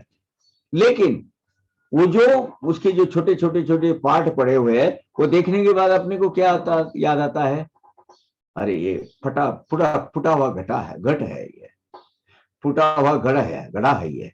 यानी वो उसका ना आकार भी गया, लेकिन स्मृति में वो आकार रहता है। वो टूटी फूटी के उसके जो चंद टुकड़ों से भी पता चल जाता है कि भैया यहाँ ये बहुत अच्छा घड़ा था, वो घड़ा फूटकर उसका ये एक भाग यहाँ पड़ा है। ये याद आता है कि नहीं? आता ही, याद आती है नहीं है तो याद आती ही है, ये करना है। म्हणून कार्याचे प्रविलापन ते अस्तित्वनिष्ठ चिरंतन, म्हणून कोणाचे ही देहावसान न हे पर्यावसान शून्यत्वी, यानी प्रविलापन नाश, अनंत, सेवट। इसीलिए किसी भी कार्य का सेवट वो कार्य के अस्तित्व के स्मरण, यादें पीछे रखकर ही जाता है। हम अस्तित्व खत्म हो गया हमारा, पवार काका का समझ लो, लेकिन जो कुछ अच्छी घटनाएं हो गई या कोई मिल गए, याद आता है, हाँ वो पवार काका थे, ऐसे ऐसे थे, वो ऐसा ऐसा करते थे। क्या हुआ? वो अस्तित्व खत्म हो गया, लेकिन किस रूप में वो आया? उसके सत्कर्मों के, पुण्य पर क्या है, कुकर्मों के फल पर वो याद रहता है। नहीं, किसी कार्य का अंत नहीं कहला सकते अपन उसको, क्योंकि वो मरावे परी कीर्ति रूपे वराय, नहीं अपने मर जाते हैं, लेकिन कीर्ति के नाम से हम तो हमेशा जिंदा ही रहते हैं। ज्ञानेश्वर माउली 800 साल पहले गए हैं, लेकिन वो कीर्ति उनकी आज भी है, इतनी ही है जहां जब उतनी ही है। अभी तो उल्टा बढ़ोतरी हो गई उसमें। इसलिए किसी की भी कार्य का अंत नहीं होता, वो कार्य अपने अस्तित्व के कुछ अंश, अस्तित्व की कुछ यादें पीछे छोड़कर ही जाता है। इसका अर्थ ये हुआ, वो कार्य चिरंतन रहता है, वो खत्म नहीं होता है। किसी ने एक दिवाले बांध लिया, और दिवाले 300, 500, 1000, 2000 साल का पुराना है। किसने बांधा? राजा ऐसा ऐसा इसने बांधा। क्या हुआ? वो आदमी का श्रेय भी नहीं जाता, वो वास्तु का कारण, वो जो वास्तु निर्माण का जो कार्य है वो खत्म हुआ नहीं है, यानी वो याद रहता है। इसीलिए किसी का भी अंत नहीं होता, किसी के भी अस्तित्व आखिरी नहीं होती उसके अस्तित्व की। इसलिए केवल मृत्यु होने से उसकी जो परिणाम स्वरूप जो अवस्था होने वाली है, उसका अंत, उसका जो अस्तित्व का जो मूल है, वो अंत होता है कि उसका? नहीं होता है, क्योंकि वो याद आते हैं, अपने पूर्वज याद आते हैं। इसलिए हम क्या करते हैं, समूल अंत किसी की चीज का होता नहीं, शक्य नहीं है, वो पॉसिबल नहीं है, इम्पॉसिबल। आज एक कितने हो गए? 43 हो गए। हम यहाँ मतलब आज नहीं, 5 मिनट का विश्रांति लेते हैं। What Pawar Kaka says that anta nahi hota. You see, that is a divine power. That is very true, that divine power in this world will not end. You see, it will never end. Yeah. The latest, yesterday only I read one news. The news was some floods in Maharashtra. And also I saw the news that there are floods in New York City. So now flooding has become a common factor, you see, all over the world. And they are telling that glaciers will melt and water levels will go up and all sorts of things are going to happen. But what I want to address to you all, in this Maharashtra flood, there is a farmer, and that farmer is not learned, in the sense he cannot read everything except Marathi. See? So I remember Pawar Kaka's Sai Satcharitra in Marathi. You see, this is something like that. So he had a Naneshwari, and Naneshwari written in Marathi. Now the flood has taken place at night, and his whole house went under water, and everything washed out, you see. So fortunately they were all evacuated and alive. So later on, when the floods receded, they all returned. Now, you see, with this flood, when it takes place, later on it becomes very difficult for you to locate, where was your house. This is the difficulty. This is what actually happens. So they returned, they were searching. So, and they were helpless. They could not locate exactly where was the house. So they were searching. The water was only knee deep. In that knee deep water, they were searching, and to their utter greatest surprise, what they found. They found that that Marathi Dhaneshwari book floating on water.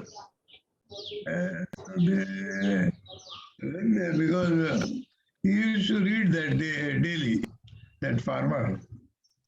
So they went and they picked up that book, and except for the bottom page, the whole book was dry.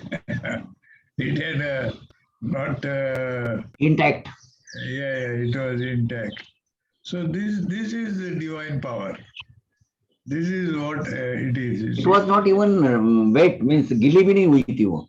ऐसी कैसी? Yeah, only the bottom page. Yeah, except that is a footboard, thick footboard page. So entire Dhaneshwari was intact. That means he should continue reading that Dhaneshwari. You see, this is the divinity. You see, this is the divine power. So divine power will never end. It will remain intact. Sir I will add something to this. जहां ये घटना घटित हुई है वो त्रिभुवनवाड़ी में हुई है. और त्रिभुवनवाड़ी जहां मैं बॉर्न एंड ब्रॉट अप हुआ हूं, मतलब मेरी जो परवरिश जहां हुई है, जो क्षेत्र में मेरा मुझ पर संस्कार हुए हैं, उससे चंद किलोमीटर पर है Pathardi taluka, from where I belong. मेरा चाइल्डहुड उधर गया है. ये त्रिभुवनवाड़ी बहुत नजदीक है हमसे. सो इट्स ऑल संस्कार है. ये संस्कार है.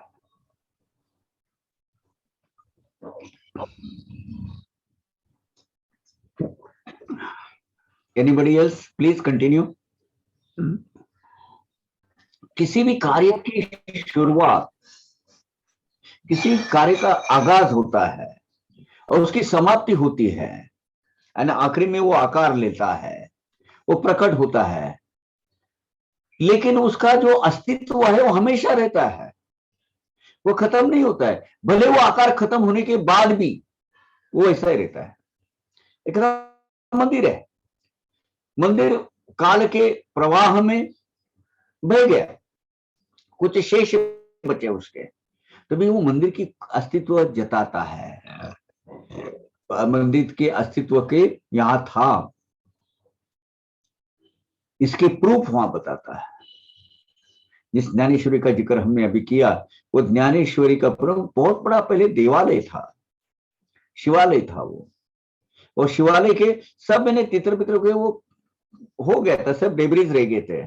उसके का एक खांब था, उससे एक जो पिलर है वो पिलर मौजूद था वहां. और वो पिलर को टेक कर वो जो ज्ञानेश्वरी लिखी गई, वो पिलर के लिए आपने बोला था अपने तरकड़ जी ने, वो पिलर के लिए समूचे विश्व में मंदिर बनाने गया. एक्चुअली मंदिर बनाते हैं भगवान के लिए, और भगवान के लिए अलग पिलर के माध्यम से मंदिर बनाते हैं. लेकिन ये जो एकमात्र मंदिर है यहाँ निवासा में, जो शिरडी से बस 43 किलोमीटर है, जहां जीवन का शाश्वत ज्ञान भगवान स्वरूप ज्ञानेश्वर महाराज ने जब दिया, उसको ज्ञानेश्वरी बोलते हैं. मूल नाम उसका भावार्थ दीपिका है. वो जो खंबा है ना, वो खंबा को टेक कर वो जो उन्होंने डिक्टेट किया है, और सच्चिदानंद बापा लेखकू जाहला, वो उन्होंने वो लिखवा के लिया है. तो न कार्य न कारणा व्यतिरिक्त झाले व्यक्त जरी अव्यक्त, तरी ते सदैव सदन्वित, हे तो सुप्रतीत सर्वत्र। कोई वजह होने के सिवाय कार्य की निर्मिति नहीं होती है और वो कार्य घटित नहीं होता है। लेकिन जब कार्य का समाप्ति होती है, कार्य खत्म हो जाता है, लेकिन प्रत्यक्ष स्वरूप में जो प्रकट होता है, कार्य की जो आउटपुट है, समझो किसी वास्तु का निर्माण हो, किसी चीज का निर्माण हो, वो जब वो घटित होता है, वो समाप्त, कार्य की समाप्ति हो सकती है, लेकिन वो कार्य सही मानों में वो कार्य जीवित रहता है जब तक कि वो अस्तित्व रहता है। नहीं, वो अस्तित्व खत्म होने के बाद भी ऐसा था, यानी स्मृति के माध्यम से वो जीवित रहता है, इसलिए उसका स्वरूप बदलता है। बस पहले यहां माटी थी, माटी का घड़ा बना, घड़ा फूट गया, फूटने के बाद उसके छोटे छोटे छोटे छोटे टुकड़े हो गए, अस्तित्व उसका आकार बदल गया, अस्तित्व नहीं बदला। क्या था?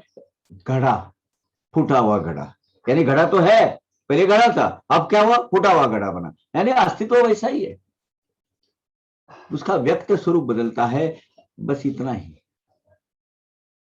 ये अनुभूति सबको मालूम है, ये सबके परिचय की है, इसका ज्ञान तो सबको पता है, ये तो सुप्रतीत सर्वत्र। सूक्ष्मतेची या न्यून अधिक्याची परंपरा ही दर्शवी हेची स्थूल कार्य विलयी साची सूक्ष्म कारणची अविशिष्ट अविशिष्ट यानी बचा हुआ, रिमेन्स। सूक्ष्म, उससे भी सूक्ष्म, उससे भी सूक्ष्म, अगर आप सूक्ष्माति सूक्ष्म, ये छोटा छोटा होकर जाने वाला ये जो प्रक्रिया है, डिग्रेडेशन या संक्षिप्त लघु लघुकरण उसका होता है, तो धीरे धीरे वो उसका अस्तित्व वो सूक्ष्म अति सूक्ष्म अति सूक्ष्म अति सूक्ष्म करते कम कम होते जाता है। अब देखिए, ये घड़े का ही उदाहरण जो दिया है, घड़ा है, उसको कुमार वो अपने ओवन में उसको बेक करता है, वो जो आवा बोलते हैं उसको चूल्हा, वो चूल्हे में उसको आकार वैसा रहे इसके लिए उसको वो माटी को सेकता है, स्टर्डी बन जाता है, लेकिन उसका भी एक क्या है, अस्तित्व खत्म हो जाता है, कभी ना कभी वो टूट जाता है। टूटने के बाद क्या होते हैं, उसके छोटे छोटे छोटे कभी बड़े होते हैं, बड़े के टूटने के बाद और छोटे होते हैं, उसके बाद और छोटे होते हैं, उसके बाद और छोटे होते हैं, उसके बाद और छोटे होते हैं, और धीरे धीरे बहुत दिन के बाद रॉकी बन जाती है। उसको मूल स्वरूप, उसका जो माटी का लाल स्वरूप है, वो आने को कई 100 साल लगते हैं। अच्छी वाली जमीन जो पिकाऊ जमीन है, फसल देने वाली, उसको सही तरीके से मरम्मत नहीं करे, सही तरीके से उसको पानी सही तरीके से उसका जोतो नहीं, तो क्या होता है, उसका रॉक बन जाता है। अभी अच्छी उपजाऊ जिसमें फसल आने की क्षमता है, ऐसी जो जमीन है, उसका रॉक में रूपांतर सिर्फ 25 साल में होता है। कौन सी भी मिट्टी आप 25 साल तक ऐसी रख दो, उसका रॉक बन जाता है। लेकिन रॉक से मिट्टी बनने का अवसर कितना है? 500 ईयर्स है। क्या है? लेकिन मूल स्वरूप क्या होता है? ये जो प्रक्रिया है, वो प्रक्रिया चलते रहती है, तयाचा ही विलय होता, त्याहुनी सूक्ष्म अविशिष्ट राहता, सकलेंद्रिय मन बुद्धि ग्राहकता, पावे विकलता ग्रहणार्थी। अब आखिरी में क्या होता है, वो सूक्ष्म सूक्ष्म सूक्ष्म होते होते होते हुए वो नजर से ओझल हो जाता है, उसका अस्तित्व अपने बुद्धि के आकलन शक्ति के परे हो जाता है। सूक्ष्माति सूक्ष्म सूक्ष्माति सूक्ष्म सूक्ष्माति सूक्ष्म अपने नजर के रेंज में आता है, तब तक दिखता है, बाद में वो नजर से ओझल हो जाता है, उससे भी और नैनो माइक्रो माइक्रो नैनो वो ऐसा हो जाता है। करते करते करते वो उसका जो अस्तित्व है अपने बुद्धि के कक्षा के, अपनी नजर की कक्षा से परे हो जाता है। इसका मतलब वो खत्म हो गया क्या? नहीं, सृष्टि में वो अभी वो अस्तित्व है, लेकिन हमारी बुद्धि, चलो बुद्धि के दायरे तक की बात कर लेते हैं। तात्पर्य बुद्धि ही जेथे ठके तेथे मूर्त अमूर्ती टाके ठाके परी त्याचा न सद्भाव झाके सन्मात्र धड़के सर्वत्र। सारांश अपना क्या होता है, बुद्धि के अपने नजरों के कक्ष से जब गोग जाता है, ओझल हो जाता है, वो नजर से हट जाता है, क्योंकि नजर के देखने की अपनी जो कैपेसिटी है, जो क्षमता है, क्षमता से वो दिखना बंद हो जाता है। बड़े वो स्कोप से, जो दूरबीन है, दूरबीन के माध्यम से हम देखते हैं, वो उसके दूरबीन से भी उसका अस्तित्व छोटा छोटा छोटा हो जाएगा, सूक्ष्माति सूक्ष्म सूक्ष्माति सूक्ष्म हो जाएगा। तो तब हम समझते हैं वो अव्यक्त हो गया। व्यक्त नहीं, दिखता नहीं है, अव्यक्त हो गया। ये अव्यक्त नष्ट भी हो गया तो उसका कार्य कारण भाव खत्म नहीं होता। वो खत्म नहीं है, वो उसका अस्तित्व उधर है। यानी जो व्यक्त है वो अव्यक्त में है। दिखता नहीं है इसका मतलब वो नहीं है, ऐसा थोड़ा ही है ना। वो आज मेरा ये शरीर खत्म हो जाएगा, खत्म होके उसका बायोडिग्रेडेशन हो जाएगा, उसका विघटन होना शुरू हो जाएगा। माटी अपनी हिस्सा ले जाएगी, पानी अपना हिस्सा ले जाएगा, वायु अपना हिस्सा ले जाएगा, जल अपना हिस्सा ले जाएगा, लेकिन वो रहेगा ना उधर। वो किसी अवस्था में वैसा कि वैसा उधर रहेगा कि नहीं है। इसका मतलब इसका अस्तित्व खत्म हुआ क्या? नहीं हुआ। वो अपने दृष्टि के रेंज से निकल गया बाहर। यही तो चीज है व्यक्त और अव्यक्त। हम समझते अव्यक्त नहीं, हमको दिखता नहीं मतलब वो नहीं है, नहीं है। उसका अस्तित्व भी है, उसका कारण भी वही है, वो अभी तक है। कब वो ओझल हो जाता है? जब भगवान के अस्तित्व में उसका अस्तित्व विलीन हो जाता है, क्योंकि वहां तक तो भाई अपनी पहुंच है नहीं। अपनी एंट्री पॉइंट कहां तक है? इमर्शन तक। बुद्धि कामास देई आश्रय मनोनी टीचा होता विलय तात्काळ होई आत्मोदय पड़े अक्षय पद ठाई। अब होता क्या है, ये जो बुद्धि है ना, ये बुद्धि कार्य करने के लिए प्रेरित करती है। कार्य की कृति प्रवणता है, जो हम एक्टिवेट हो जाते हैं, हमारे जो इंद्रिया एखादा काम करने के लिए, वो बुद्धि उसको इंस्पायर करती है, ऑर्डर देती है, वो उसके हिसाब से उसके हाथ से वो कार्य हो जाता है। जब कार्य हो जाता है, बुद्धि का विलय हो जाता है। बुद्धि काम करना जहां बंद करती है ना, वही आत्मा का उदय होता है, क्योंकि कार्य करने का प्रयोजन रहता नहीं है। वहां कार्य की खत्म होती है, लेकिन कार्य खत्म होती है, वो कार्य करने की प्रक्रिया खत्म होती है, लेकिन वो कार्य का अस्तित्व वैसा ही जीवित रहता है, जीवित रहता है। वो जब बुद्धि क्रियाहीन होती है, बुद्धि काम करना बंद करती है, तब क्या होता है? वो अक्षय पद, जो अढल, जो अचल है, जो स्थिर है, वो मोक्ष पद अपने हाथ में आता है। बुद्धि कब तक काम करती है? बुद्धि की दो प्रकार है बुद्धि, एक सत असत विवेक बुद्धि, एक व्यावहारिक बुद्धि। व्यावहारिक बुद्धि काम करना बंद कर दिया, विवेक बुद्धि अपना काम करना बंद कर दिया। विवेक बुद्धि काम करना कब बंद करेगी? जब अपने दोनों भी अकाउंट जीरोराइज होके शून्यावस्था प्राप्त होगी, ब्रह्म ज्ञान अवस्था प्राप्त होगी, और फिर आपको मोक्ष पद प्राप्त करने का है। आगे अविद्या, माया, काम, कर्म हेच मुख्य मृत्यूचे धर्म। होता या सर्वांचा उपरम होई उपशम बंधाचा। ये जो संसार के जो पाश है, संसार के मर्यादा है, संसार के मृत्यु के या संसार के बंधनों में हम जो जकड़े हुए हैं, उसका कारण क्या है? हमारा सही स्वरूप हमें मालूम नहीं। माया से घिरे हुए हैं, वो माया का स्वरूप हम जानते नहीं। काम, इच्छा, आकांक्षा, इसकी वजह हम कार्यान्वित रहते हैं और उसे कर्म करते रहते हैं। यानी हम क्या करते हैं? अज्ञान की अविद्या ने, हम अज्ञानी हैं, हम अपने आप को पहचानते नहीं तो लोगों को क्या पहचानेंगे? हमारे सही स्वरूप की पहचान हमें हुई नहीं है, यानी हम अविद्या से पूरेपूर भरे हुए हैं। ऊपर वो मोह माया, यही हमें सच लगती है, यानी अविद्या है। इसके हिसाब से हम अपना हमेशा काम करते रहते हैं मोह माया के इस जाल में, और इसीलिए कर्म करते रहते हैं। अब वो कर्म क्या होता है? कभी सत्कर्म होते हैं, कभी दुष्कर्म होते हैं, और वो दुष्कर्म जब होते हैं ये मृत्यु का कारण बन जाते हैं, फिर से जन्म लेने का कार्य बन जाते हैं। जब अविद्या, माया, कर्म, काम, वासना, इच्छा सब से छुटकारा मिलेगा, जब उसको विरक्ति मिलेगी, होता या सर्वांचा उपरम, जब ये खत्म हो जाएगा, ये सबका अंत हो जाएगा, तो बंधन, मोह माया के बंधन से आप मुक्त हो जाएंगे। होता सर्व बंधन नाश, ये कर्म के बंधनों से जकड़े हुए जो श्रृंखला हमसे जुकड़ी हुई है, प्रकटे आत्मा अप्रयास।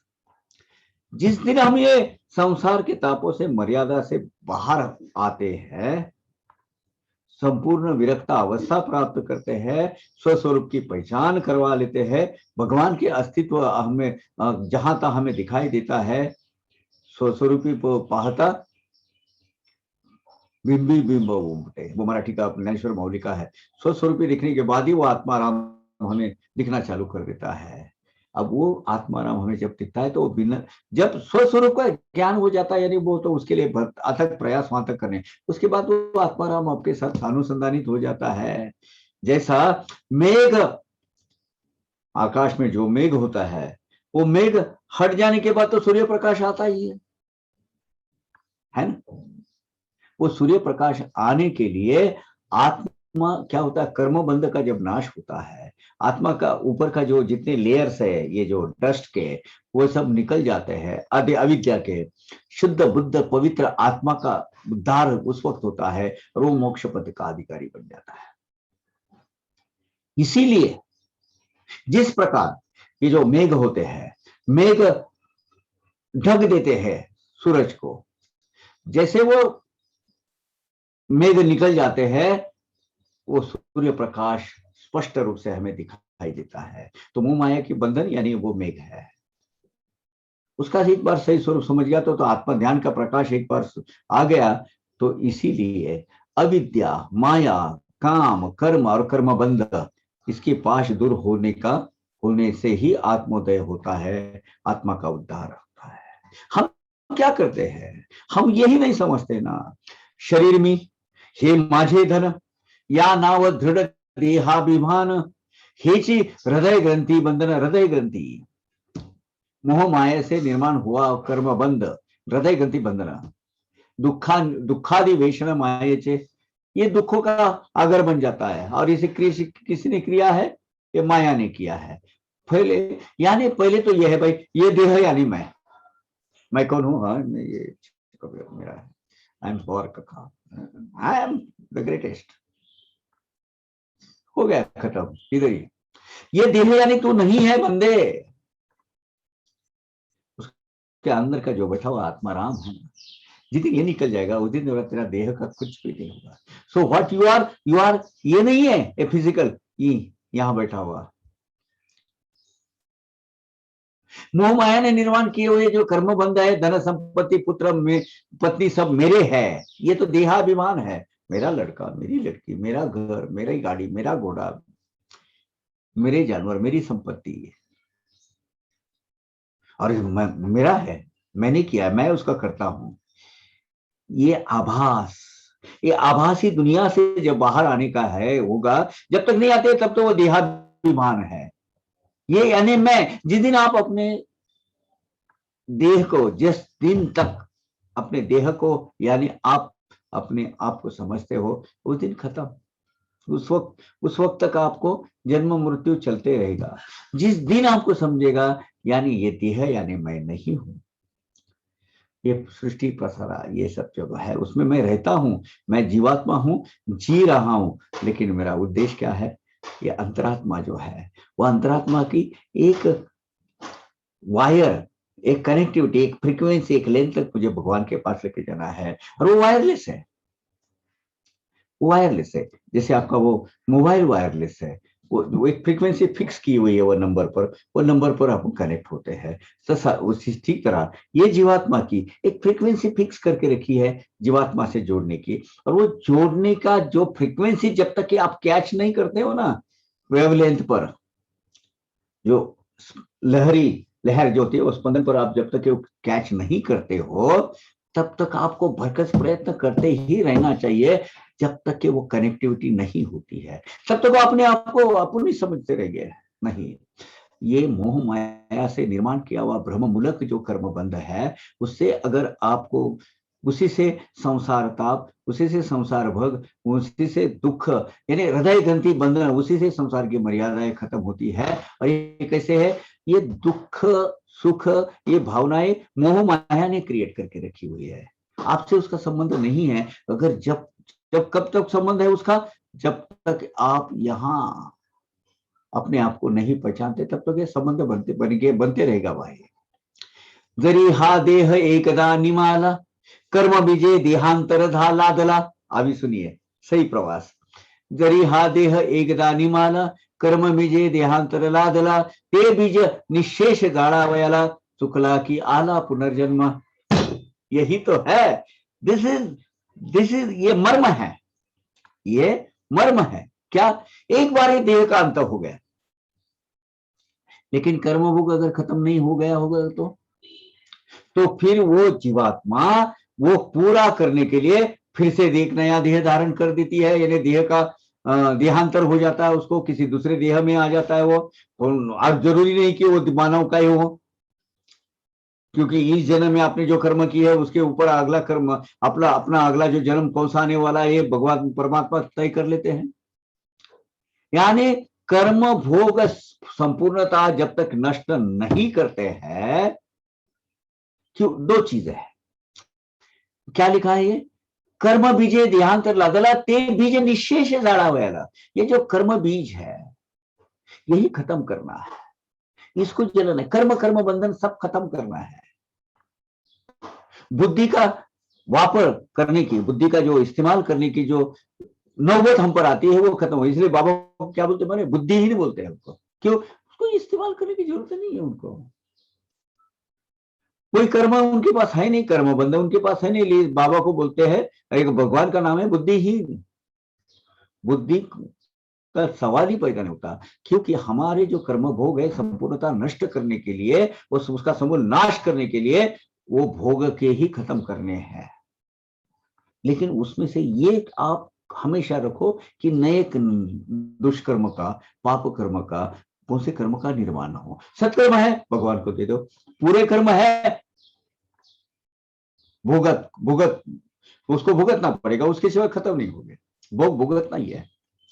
तो ये जन्म में वो भोग अगर बाकी रहते हैं तो दूसरा जन्म तो लेना ही पड़ेगा ना भाई। शुक्ला, ये अगर आप यहाँ ये सब कर्म बंधन इधर ही खत्म कर देते हो, यही बंद कर देते हो, तो अगला जन्म मिलेगा ही नहीं भाई, जीरोराइज करना है तो। लेकिन अगर वो कर्म बीज आपके खत्म नहीं हुए हैं, फिर से नया जन्म, फिर से उसको टेंट्रिल्स आएंगे, फिर से वो फला फलेगा, फिर से आपका, हाँ आ जाओ नए जन्म में फिर से। पुनश्च बीजांचे वृक्ष होती, वासना बीजे जे देहांतर प्राप्ति, ऐसे चक्र अव्याहत गति वासना निमति तोरी। जब तो ये वासनाओं का नाश नहीं होता है, अपेक्षाओं का नाश नहीं होता है, कर्म बंधों का नाश नहीं होता है। एक बार एक जन्म ले लिया हमने, ठीक है, वो भोग भुगतते समय, वो भोग भोगते समय अनेक बंधन नए निर्माण हो जाते हैं, अनेक कर्म नए निर्माण हो जाते हैं, उससे पाप भोग तैयार हो जाता है, उससे पाप की निर्मिति हो जाती है, और ऐसे पाप की राशियां बढ़ते बढ़ते बढ़ते वो खजाना बढ़ जाता है। फिर वो पाप के वो भोग, वो जो पाप से जो निर्माण किया है, वो जो उसको चुकता करने के लिए फिर जन्म मरण का वो जो शीशे सर्कल हमारे पीछे पड़ता है। ये जन्म मृत्यु का चक्र ऐसे बिना रुकावट से चलते रहता है, चलते रहता है, चलते रहता है। कब तक? जब तक मोह माया काम वासना कर्म भोग इनका अंत होता नहीं, तब तक इस ये फेरे से मुक्तता है ही नहीं। कामाचा जय समूल विनाश, तैसा हृदय ग्रंथि निराश। हृदय ग्रंथि निराश, हृदय के बंधन, हृदय ग्रंथि यानी जो कर्म भोग के जो बंधन, कर्म बंधन जो है। कामाचा जय समूल विनाश, तैसा हृदय ग्रंथि निराश, तैच अमर मर्त्य मनुष्य, हाथ उपदेश वेदांति। वेदांत में क्या लिखा है? वेदांत वेदों का एक्स्ट्रा विश्लेषण है, वेदांग बोलते हैं उसको। लेकिन कर्म भोग का जब नाश होता है, यानी सब खत्म हो जाते हैं, जैसे मोह माया के बंधन से जो जीवात्मा पूरी तरह विरक्त होता है, तभी तभी वो जो मर्त्य मानव है वो अमर पद को प्राप्त कर लेता है, वो विषय सर्कल से निकल जाता है। हमारा उद्देश्य क्या है भैया? ये फिर से जन्म लेना नहीं है। जो है भाई, हमारा अकाउंट हमें पता चला है, अभी ये भुगत की इधर ही खत्म करना है। इसलिए नए अकाउंट निर्माण न हो, इसके लिए अमर पद अगर प्राप्त करना है, मुक्तता पानी है, तो पहले ये देखना कि मोह माया काम वासना कर्म भोग से पहले खत्म करना है। यही तो उपदेश वेदांत में बोला जाता है। हमारे धर्म शास्त्र पुराण क्या कहते हैं? यही तो सिखाते हैं। साई सचेत क्या सिखाता है? यही तो सिखाता है। धर्म अधर्म विहित स्थिति जिये नाम विरिजा वदति, अविद्या काम निर्मूलन करती, तेथे न लव गति मृत्युते। हाँ, विरजा, विरजा ने शुद्ध पवित्र निर्मल स्थिति है, उसको विरजा स्थिति बोलते हैं। धर्म और अधर्म के विहित, यहां दोनों को भी अस्तित्व नहीं है। धर्म अधर्म के रहित जो अवस्था है, जहां पाप का संचय भी जीरो है, पुण्य का संचय भी जीरो है, ऐसी जो शून्य अवस्था है, वो कर्म बंध से जो मुक्त करवाने वाली अवस्था है, यानी वो उसको कहते हैं विरजा अवस्था, यानी उन्मनी अवस्था बोलते हैं। उन्मनी अवस्था शुद्ध निर्मल पवित्र अवस्था, जीरो अवस्था, ब्रह्म ज्ञान प्राप्त करने की अवस्था है विरजा अवस्था। यह अवस्था में मोह माया अज्ञान अविद्या कर्म कर्म बंध, इसका सब नाश होता है। ये विकारों का सहारा रहता नहीं, उनको स्थान रहता ही नहीं उसमें। वहां जन्म और मृत्यु का भी स्थान नहीं रहता है। यहाँ जन्म और मृत्यु भी नहीं है, क्योंकि ये जो शुद्ध बुद्ध जो आत्मा है, ये प्रकृति के बंधन से परे पहुंचा हुआ होता है उस वक्त। ये प्रकृति के बंधनों से रहकर हमें क्या करना है? फिर ये प्रकृति के बंधन में रहकर ही, इसी के ही आधार लेकर, इसी के ही रूल में फॉलो कर हमें इससे बाहर निकालना है। अगर इससे बाहर निकालना है तो यहाँ रहना है, उसके रूल सीखना है, इसके पॉइंट समझ के आना है, उसका यहाँ से हमें बाहर रहने का रास्ता पहले ढूंढना है। और रास्ता जब कब मिलेगा?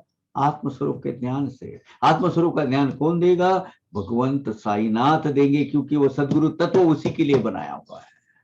और हम बहुत बड़े भाग्यशाली हैं कि हम ऐसे सक्षम सदगुरु के हाल मतलब प्रभाव क्षेत्र में उनके कृपा पात्र हुए हैं कि हमें ये प्राप्त होगा ही होगा। वासनांचा परित्याग तोच ब्रह्मा आनंदाचा योग, निरालेख्या त्या शब्द प्रयोग, वाचा विनियोग अनिर्वाचा।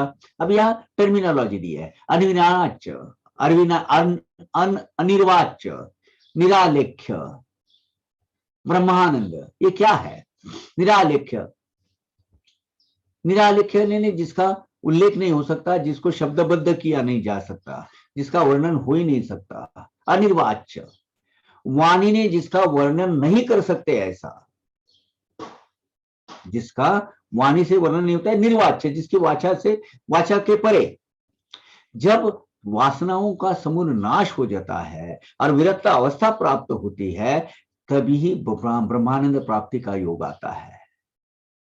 ये ब्रह्मानंद वर्णन नहीं कर सकते इसको। मुझे अगर ब्रह्मानंद हो, आत्मा आनंद हुआ है, उसका वर्णन मैं नहीं कर सकता। उल्टा ऐसी अवस्था प्राप्त होती कि वो वर्णन करने के, उसका आनंद व्यक्त करने की अवस्था से परे हो जाते हैं आप।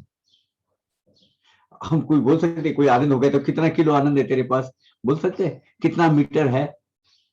बोल सकते हैं। कितना लीटर है? बोल सकते हैं। नहीं, ब्रह्मानंद ये शब्दबद्ध करने की चीज है ही नहीं है। वाणी से उसका वर्णन नहीं कर सकते हैं। वो तो एक तुरीय अवस्था प्राप्त हो जाती है, जहां मोह माया के बंधन नहीं रहते हैं। लगता है वो आदमी जैसा, क्योंकि वो देह में है, लेकिन वो तुरीय अवस्था प्राप्त कर चुका होता है। ये वाणी, ये यहाँ क्या होता है? ये वाणी की जो अनिर्वाच्य अवस्था है, जो बोल नहीं सकती है, जो वर्णन नहीं कर सकते शब्दों में, ये अवस्था ही क्या होती है? निर्जा अवस्था होती है। झालिया परब्रह्म संवित्ती तीच सकल अनिष्ट प्रवृत्ती, तीच मन इप्सित इष्ट प्राप्ती, हे श्रुति स्मृति प्रामाण्य संविति, यानी अनुभव का ज्ञान, अनुभव बोल सकते हैं या ज्ञान बोल सकते हैं। जब ब्रह्म ज्ञान प्राप्त होता है तो ये सकल अनिष्ट कर्म नष्ट हो जाते हैं, सर्वश्रेष्ठ मोक्ष सुख की प्राप्ति हो जाती है। और यही वेद शास्त्र में कहा गया है। वेद शास्त्र क्या सिखाते हैं, कौन से स्टेज में आपको आत्मस्वरूप का ज्ञान होना है। ब्रह्म विद आपनोति परम, हे च ब्रह्मानंद साध्य चरम, या मुनि अन्य काय परम तरति शोक आत्मवीत। अब शोक आत्मवीत यानी आत्मज्ञान हो गया है ऐसा जीवात्मा सब सुख दुखों के भावनाओं को पार कर कर शून्य अवस्था को पहुंच जाता है। वो अवस्था ने शोक आत्मवीत, उससे परे, शोक और आत्मानंद के परे, सुख दुख की भावना से परे। ब्रह्म विद आपनोति परम, यानी ब्रह्म ज्ञान प्राप्त हुआ जीवात्मा वही कहां पहुंचता है, परम पद को पहुंचता है। यानी ब्रह्म प्राप्त जिसको हुआ है ऐसा जीवात्मा मोह माया से निर्माण किए हुए सुख दुखों के परे, शोक और आनंद की भावना से परे ब्रह्मानंद प्राप्त कर सकता है। यही आत्मा की परमोच्च स्थिति है, मोक्ष स्थिति है। इससे श्रेष्ठ और कुछ हो नहीं सकता। और हम सबको वहां जाना है, वहां पहुंचना है। ये हमारा उद्देश्य है, मोक्ष सुख की प्राप्ति हो, प्राप्त करना है। ये अंधेरा जो है संसार का, उसका क्या है, संसार अर्णव तमोमूल। ये संसार रूपी सागर है, अंधेरे का खान है, अंधेरे का स्रोत है, अंधेरे का मूल है। ये पावावया परकूल, परकुले ने परलोक, पहले पार बोलो तो या परलोक बोलो। ब्रह्म ज्ञानाचे उपाय निकल, साधन सकल प्राप्ति। अब ब्रह्म ज्ञान प्राप्त करना है। ब्रह्म ज्ञान क्या है, संसार रूपी सागर ये अज्ञान रूपी अंधेरे का स्रोत है, कारण है। ब्रह्म ज्ञान प्राप्ति यही परलोक प्राप्ति यानी ब्रह्म यानी मोक्ष प्राप्ति का एक उपाय है, माध्यम है, साधन है। मोक्ष प्राप्ति का साधन कौन सा है, मोह माया से विरक्ति, आत्मानंद की प्राप्ति और सदगुरु के सहाय से हमारी आत्मोन्नति, उसकी सिवा दूसरा कोई नहीं। इसीलिए सदगुरु का महत्व हमारे जीवन में इसलिए है।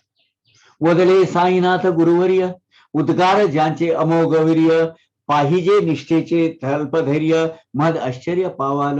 बहुत महान आश्चर्य आपको मिलेगा, महान सर्वश्रेष्ठ ऐश्वर्य आपको प्राप्त हो, महद ऐश्वर्य पावल।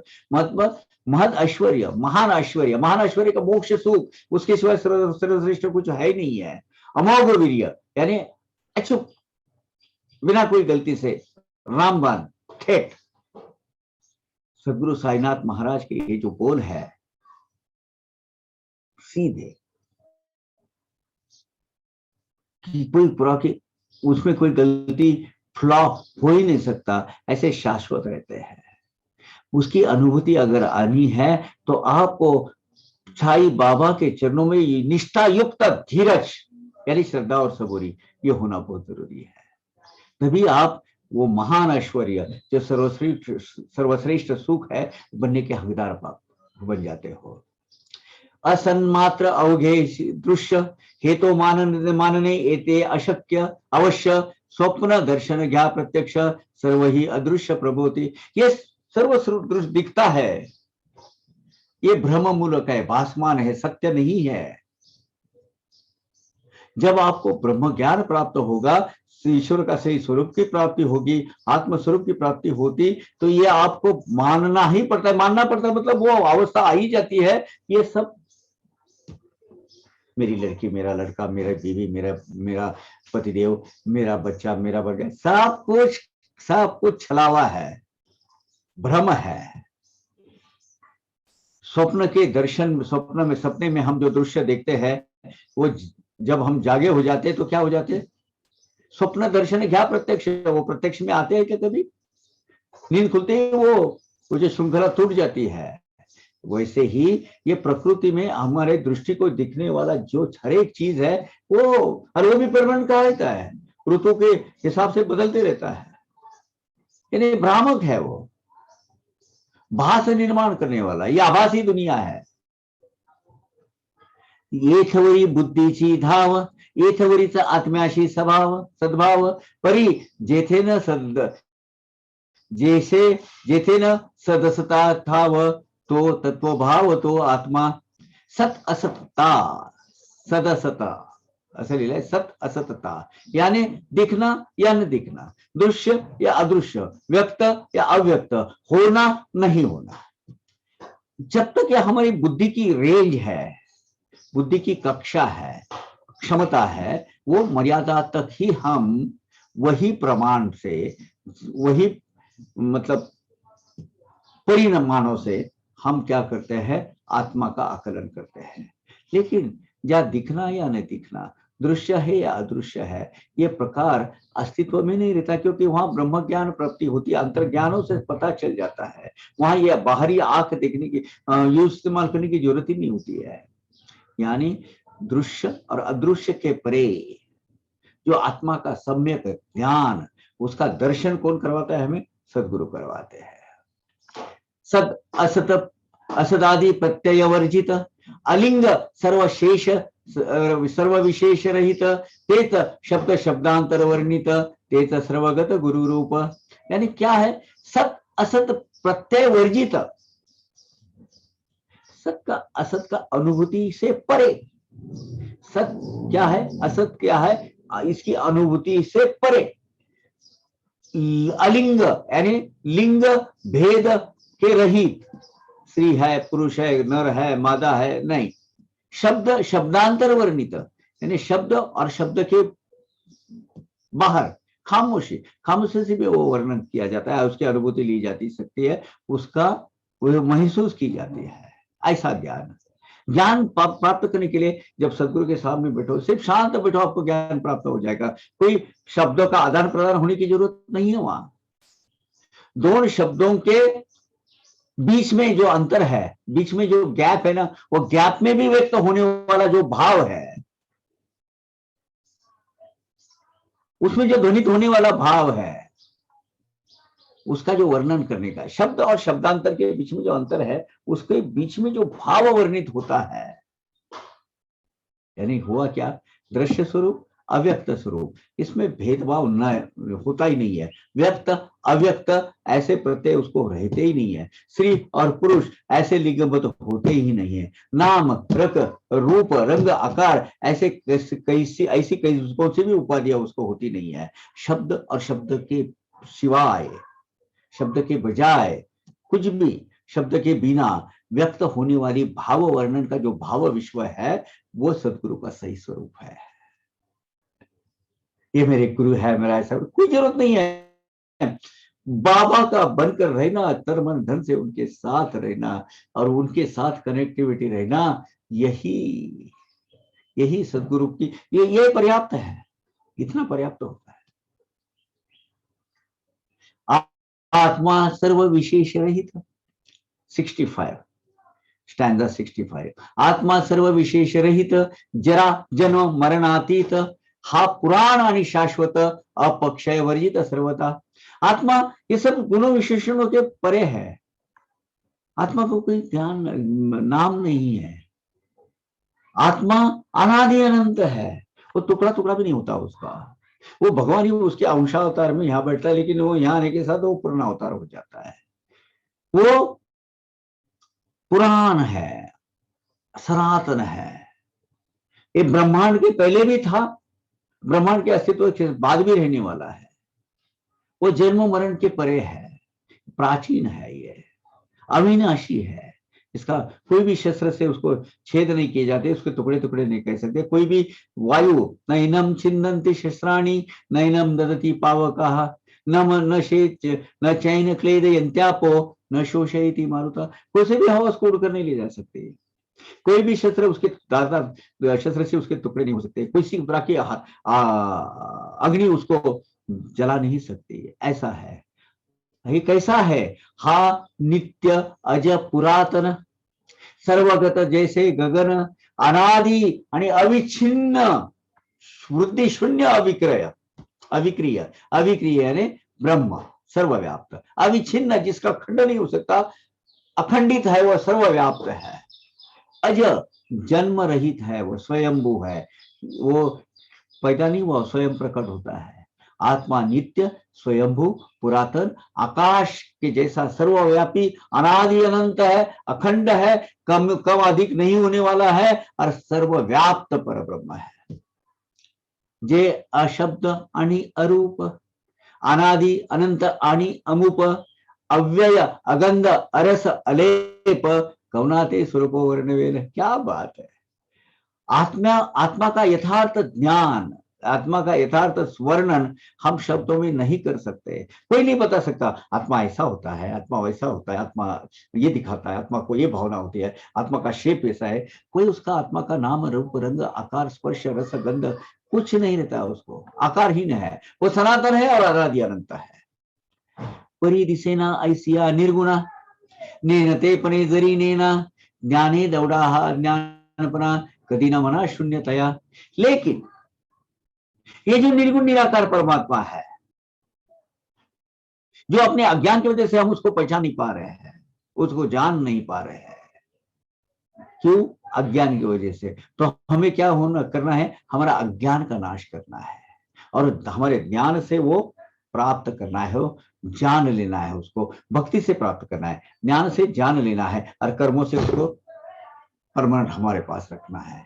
वो लेकिन वो दिखता नहीं है, उसका अस्तित्व हमें दिखता नहीं। इसका मतलब वो नहीं है, ऐसा है क्या? नहीं, वो है। यही तो पहचाना है। कायति, अभी यहाँ साईनाथ महाराज का वर्णन आया है इसमें, कायति पर ब्रह्म परमहंस स्थिति, श्री साईची निज संपत्ति, काळे चोरी हाथों हाथी, दिसेल मागुती काय। परमहंस संन्यास का एक, संन्यास में तरह तरह के उपाधियां दी जाती है। परमहंस सर्वश्रेष्ठ है, अत्युच्च परमहंस स्थिति। अब परमहंस जो है बहुत चंद लोगों को मिलते हैं। रामकृष्ण परमहंस, परमहंस योगानंद सरस्वती, ये जो है ये परमहंस बोले तो संन्यास मार्ग की सबसे ऊंची स्थिति है। हंस यानी हंस पक्षी, जो अहम सहा यानी हंसहा शब्द का तो सोहम आत्मा, ऐसा होता है, यानी वो मैं हूं, भगवान मैं हूं। संन्यास धर्म में वैसे 10 श्रेणियां गिनी गई है, उनके अलग अलग नाम भी है, उनके अलग अलग परंपरा है। जैसे स्वामी, गिरी, सागर, भारती, पुरी, सरस्वती, अरण्य, वो बोलते हैं योगानंद सरस्वती बोलते हैं, है ना, विजेंद्र गिरी, गजेंद्र गिरी, योगानंद भारती, दयानंद सरस्वती, अरण्य तीर्थ, विजयानंद, अद्भुतानंद, ऐसे जो नाम लेते ना, नंतर दूसरे भी नाम लेते हैं, अद्वैत स्वामी, ये जो नाम है, यानी ये स्वामी, गिरी, सागर, भारती, पुरी, सरस्वती, अरण्य तीर्थ, आनंद, ये जो है उनकी उपाधियां है सन्यासी धर्म की, अलग अलग स्टेज पर, और या अलग अलग माध्यम की। ये वो अपने अपने अखाड़े होते हैं उनके। वो गिरी एक तरह से चलते हैं, उनकी एक है। इन सबसे श्रेष्ठ जो है वो परमहंस है, जिसको हंस क्षीर न्याय, यानी दूध और पानी मिलाकर उसके सामने दो तो हंस क्या करता है? तो अलग अलग करता है। ये न्याय बुद्धि जिसमें होती है वो परमहंस अवस्था है। पानी और दूध के मिश्रण से वो सिर्फ दूध बाहर अलग अलग करने की जो शक्ति है सिर्फ हंस पक्षी में दी है, प्रकृति का देन है। इस तरीके से हंस क्षीर न्याय से जो वर्डिक दे सकती है, ऐसी जो विवेक शक्ति है, वो विवेक शक्ति जिसके पास होती है उसको परमहंस बोलते हैं। अब साईं भगवत की परमहंस स्थिति का क्या वर्णन करें? सर्वोच्च पद जो संन्यास वृत्ति है, यही तो भगवान साईं भगवान की निज संपत्ति है। काल के ओघ में अस्तित्व क्षीण हो, वो अस्तित्व जाएगा बाबा का, अभी भी है। बाबा देहधारी नहीं है मतलब आज नहीं है क्या? है। धीरे धीरे अपने वो बुद्धि के आकलन शक्ति के परे जाएगा, पर वो जो परमानंद अवस्था है, जो परमानंद अवस्था है वो देखने का योग है, वो अपना अभी नहीं आएगा। क्या हुआ, वो उनका जो योगा अवस्था है हम आज महसूस कर सकते हैं, देख सकते हैं, हमारे कनेक्टिविटी के साथ उनको देख सकते हैं, व्यक्त स्वरूप नहीं दे सकते, लेकिन इसका मतलब वो नहीं है, ऐसा है क्या? नहीं। धन सुत दारा असक्त भक्त, राहू द्या की त्याची मात, दर्शना येती योगी विरक्त, राहत आसक्त पद कमली। साईं बाबा का वर्णन क्या करे, उनके दर्शन के लिए संसार से के बंधन से इच्छा पूर्ति के लिए प्रपंचासक्त जो भक्त है वो तो आते ही थे, लेकिन उसमें इसमें कोई नई बात नहीं है। आज भी तांता लगा है, पहले से वो तांता लगा ही रहे, क्योंकि वो संसार की जो जरूरत है उसकी आपूर्ति करने के लिए ही बहुत सारे लोग वहां जाते हैं। लेकिन ये तो कोई आश्चर्य नहीं है इसमें, वो तो जाने ही है। लेकिन महाराज के दर्शन के लिए सिद्ध पुरुष, विरक्त पुरुष, योगी पुरुष साई पदों में आकर विरक्त अनुरक्त होते हैं। टेम्बे महाराज जैसे होते, वो तो हमारा नमस्कार उनको, वो तो इन्हें अधिकार क्या है बाबा का, देखिए आप। काम कर्म बंध विमुक्त, सर्व ईशना विनिर्मुक्त। कैसे बाबा? काम कंद बंद कर्म बंध विमुक्त, सर्व ईशना विनिर्मुक्त, देह गेह आदि की विरक्त, जगी भक्त तो धन्य, सर्वेशना सर्व ईशना आशा आकांक्षा, सर्व विकार से कर्म बंधों से मुक्त है ऐसा जीवात्मा, देह और मैं भिन्न हूं ये जानने वाला, इसका यथार्थ ज्ञान रहने वाला, प्रपंच की इच्छा आकांक्षा से पूर्ण विरक्त है, और वो ऐसा जो परमात्मा है, पहले तो जीवात्मा है लेकिन बाद में वो परमात्मा स्वरूप जो उसने धारण किया है, ऐसे साईं बाबा है, धन्य धन्य हो। और ये अवस्था हमें प्राप्त हो सकती है। सदगुरु हमें ये जो खजाना है, इसकी किल्ली, वो जो चाबी हमको दे सकते हैं, लेकिन हमें भी उसके काबिल बनना चाहिए। साई जयाचा दृष्टि विषय तया वस्तंतर दिसेल काय, वत्स अन्वंतर दिसेल काय, दृश्य मात्री साई शिवाय रिकामा ठाय दिसेना। साई भगवान वस्तंतर यानी वस्तु अवंतर, जिस भक्तों को सब दृश्य जातों में साई भगवंत दिखते हैं, जिनके दृष्टि को कई अन्य चीजें आएगी नहीं साई भगवान के सिवाय, दृष्टि को गिरने वाली हर एक चीज में उनको साई दिखाई देंगे। ऐसे भक्त को साई भगवंत यही सब चराचर में भरे हुए है, ये दिखाई देगा। वदनी श्री साई चे नाम, हृदय श्री साई चे प्रेम, तया नित्य आराम क्षेम, रक्षी स्वयं में वेताई त्या। जो भक्तों के मुंह में हमेशा साई नाम है, जिनके हृदय में हमेशा साई का ही विषय है, वो उनका भक्ति का प्रभाव उसमें हमेशा जागरूक है, साई भगवंत ऐसे ही लोगों को सुख प्रदान करते हैं, उनका योगक्षेम चलाते हैं, और वो भक्तों का साई भगवान सब तरीके से किसी प्रकार की भी आपत्ति से रक्षण करते हैं। तया नित्य आराम क्षेम, रक्षी स्वयमेव साई त्या। तो क्या लेना है, हमें सब साई का बन के रहना है, हृदय में हमेशा साई की मूर्ति, वह हृदय हमेशा विषय साई है, अपना चिंतन का विषय, बोलने का विषय भी साई, बोलने का सबना दिखने का विषय साई, जब और मुख में हमेशा साई नाम ये रहेगा। बाबा की चिंता मत करो, राम हमारा काम करे हम बैठे आराम, हमारे साई राम हमारे काम करते हैं और हम आराम करते हैं, लेकिन आराम क्या करते हैं, हम बोलते हैं आराम, राम हमारे साथ रखो तो चिंता ही नहीं है। श्रवणाची ही तीच गत, शब्द नाही साई व्यतिरिक्त, ग्राणी साई परिमळ भरत, रसना पगड़त साई रसे। ऐसा जो शुद्ध जीवात्मा होता है, जो साई के बारे में सोचता है, उसके भक्तों के श्रवण का विषय भी साई ही होता है। साई के अलावा अन्य भक्त वो अलग से कुछ विचार सही नहीं कर सकता। अगर जहां साई का नाम है वो तो बिल्कुल खुद अलर्ट हो जाता है। जिनके घ्राणेन्द्रिय है, जिसके घ्राणेन्द्रिय में साई का हमेशा सुगंध मंडराते रहता है, घूमते रहता है आपस में, वातावरण में गूंजते रहता है, साई नाम के रस से जिसके पानी को जीवा को पानी छूट जाता है, यानी उसकी वो चेतना जागृत हो जाती है, वही तो साई भगवंत है। सुखाचे जे सोली व सुख, यानी केला है, उसका वो छिलके निकाल दो, अंदर क्या है, केला है।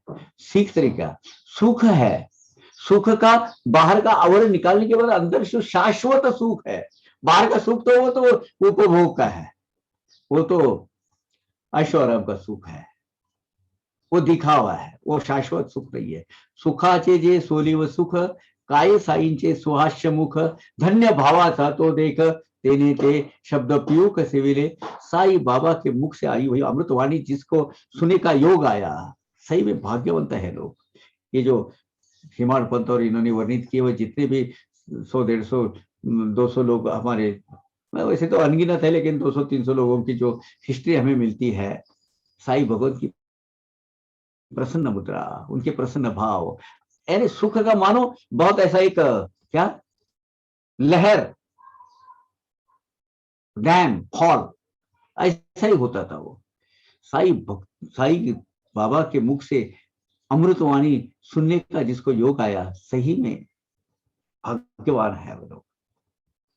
कल्याणाचे निधान सुख शांतीचे जन्मस्थान सत असत विवेक वैराग्यवान, सत असत विवेक वैराग्यवान सदा सावधान करी। साई भगवंत यानी कल्याण का भंडार, सुख शांति का उत्पत्ति स्थान, ऊर्जा स्रोत, जहां से उगम स्थान, सत असत में बुद्धि और वैराग्य का ऊर्जा का स्रोत, वैराग्य ऊर्जा है।